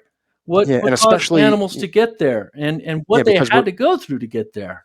we're having this such big divergence about, like I said, it's almost like this is all being currently the agenda. Almost seems like there is a push to remove all of this from children's activities, and like just it's kind of Noah's sad. Ark, animals under a rainbow. Okay, no, you're kind of cutting the really harrowing parts of the story out, like the most violent time in Earth's history, for example, the destruction of the planet. That's all, And what and then, as far as what your other screenplay was, I believe it was somebody from. It was about a woman from biblical times that is not very well known about. Right. If you can. Deborah from the Book of War, from the Book of Judges, chapters 4 and 5, in the Old Testament. So it goes way back, 1250 BC. So we have 5 movies made about Joan of Arc, because this female wore armor and rode into battle. She led the troops into battle. Deborah also rode into battle. Now it doesn't say she wore armor or not, So I have some speculations on that. Her character and the way she talks, the tone of her narrative sounds like she's basically lambasting the general in charge of Israel. So who's really in charge? Okay. She had so much power, so much influence because of who she was, her character. She wasn't born into this. She rose up from nothing. So she had a prophetic ability that was so profound, people came to her to settle their disputes. It's like they would get into these irreconcilable conflicts with each other. Maybe some of it's even generational, where they just can't fix their problems. And it would come down to like, okay, we're going to kill, people are going to start killing each other until we figure this out. And they would come to her and she would be like, here's what happened. You need to listen to what I'm saying. And you did this, and you did this, and you did this, and you did this, and you did this, and you did this, and whatever. My speculation is that her prophetic ability was so astounding she could read people like books. She knew when people Yeah. were lying. So they came to her because she was the judge, hands down. Oh, Didn't matter if other women were treated as property at that time. You're yeah. talking ancient Israel, 1250 BC, right? Yeah. Women didn't have like necessarily equal standing with men. Most of the time, they were treated as property. They did what they Yeah. were told, and it was not a matriarch by any scope of the imagination. Not to say that the Jews were bad to their women or anything. I think that Yeah. they were more on the upper end with the way that they treated women. Okay. And you do see a lot of that in the Old Testament. Hey, women need to be treated with love and respect. Okay. But But but but it was atypical at the same time, they for this practiced woman. polygamy. Yeah. Marriages were arranged. Women married who their parents told them to marry. Period. Yeah. And that was even in Jesus's time. This was 1250, years before Jesus, right? This is like Yeah. a long time ago. 3,200 years ago. And Yeah. she lambasted the general in charge of Israel, telling him, "You need to man up and go to this battle and, confront this tyrant of a general, from the enemy, from King Jabin." And it's just such a bizarre narrative. Every commentary I've read on it is just like, man, this is just reverse. Everything is role reversal, everything. Um, you know, for a woman to tell the general in charge is just weird, right? But then he even flips it. He one ups it and he says, "I will not go to the battlefield unless you're with me, unless you come with me." It's like he was just so terrified, yet he had such confidence in her, and she had such an astounding presence that everybody knew God was working through her. Like there was just Yes. no question. It's like she had to be just such an unbelievable person that he did not have the confidence to go to that battle alone unless she was there with him. And Yeah. so he's like, Yeah. It "I won't sounds like go." a. And then she speaks like this Klingon warrior. She says, "Okay, I will surely go with you, but the glory of this battle will be given to a woman." So, Yeah. glory of battle. What woman talks like that? She Yeah. certainly did. Sounds like And sounds like a very fascinating person, yeah, and the story. and, But both and both your screenplays sound yeah, like they're very very good stories. So and it's the I'm Book of looking. Wars, which is an ancient book that was lost, but it is mentioned by name in Scripture. So I Yeah. grabbed the name of the book as the Book of Wars, which Deborah supposedly mentioned in that ancient book that was Okay. lost. Well, if either one of these films are actually turned into a film someday, I'll line up to go see it. Either one of these screenplays because Somebody who they knows Mel Gibson, let him know. I would like to I get to will. talk to him and say, "Dude, please, please." I think he would honestly Top of like. my Rolodex when if someday I do meet that person or know that person. But everything that we talked about this evening has been fascinating. You have a great, awesome background. You serve this country. You've done a lot of great work. You're pushing the word of God and the word of the Bible and trying to kind of get back to the roots of the love of God and trying to show that to people. So I think that's a great thing. Do you have anything that you want to plug as far as I see you have your johnmilor.com, your website. Is there anything else to kind of leave my audience with that as far as you want to plug or show, maybe Yeah. something? So Oh, there you go. here's my plug, free. All right. So if anybody emails me and asks for a copy of my book, any of my books, I will email them to you for free. I'm not in this for the money. Not that, I would totally be upset if somebody wanted to actually go to, my website and click on the link and buy the hard copies or whatever, hey, that's cool. They're there for you to do that. But if Yeah. anybody wants a copy of these books, all I ask is that, please give me a review on Amazon. It's not even that's not required. I would like it, it'd be nice. Uh, Yeah. it's not cheap trying to market books, and in fact, I've stopped trying to market books by paying for it, and I just do podcasts and stuff now, and I just maintain my website because I can't afford to even market anymore. It's so Yeah. expensive, and there's so many scammers out there these days. But All these websites are there, and if anybody wants to email me, I always personally answer my emails. I've never ever been so inundated that I can't individually answer each email, and send copies of my books for free for anybody who wants to. The PDF, I just send them out, and that's my email address, jmyler@yahoo.com. My main website is johnmyler.com up there at the top. But these other website names are probably easier to remember, and they go to landing pages on johnmyler.com. So christianufology.net, thestrongdelusion.net, aliensintheantichrist.com, and aliensinthebible.com. So those are my four those are my four book websites that I have out there, but also, and I also have the mountainofgathering.com, which is, for the animal one, but that's all on johnmyler.com. That's where all my books are listed. Very nice. I do hope everybody goes and checks out John's site, johnmyler.com. And I do hope some people come and read your book. Like I said, again, certainly appreciate you coming out here on Not Media, and it was awesome talking with you. Awesome hearing about your life stories and just everything that we kind of covered tonight. We covered so much, so it was a great having that conversation with you. Yes, thank you for having me on. You guys, you got a fantastic show, and you have a really good spirit about you, and a good Thanks. spirit about your show. And I'll just pronounce a blessing over your program. Lord, thank you. Keep you in all your ways and bless you and cause his face to shine upon you. And I just pray for, total and complete success for everything that you're doing. Many blessings on you. And your thank family. you very much. Yeah. I certainly do appreciate that. And I'll back on to you. Thank you very much. Everybody, thank you for checking this episode out. John, stay well. Everybody stay well. Thank you very much. Bye. Bye-bye. Thank you all for listening to this episode, and thank you everyone who has chosen a life of service. This is not just military, fire, police, and EMS, but also anyone who has taken their talents and passions and used them for the service and betterment of others and this world.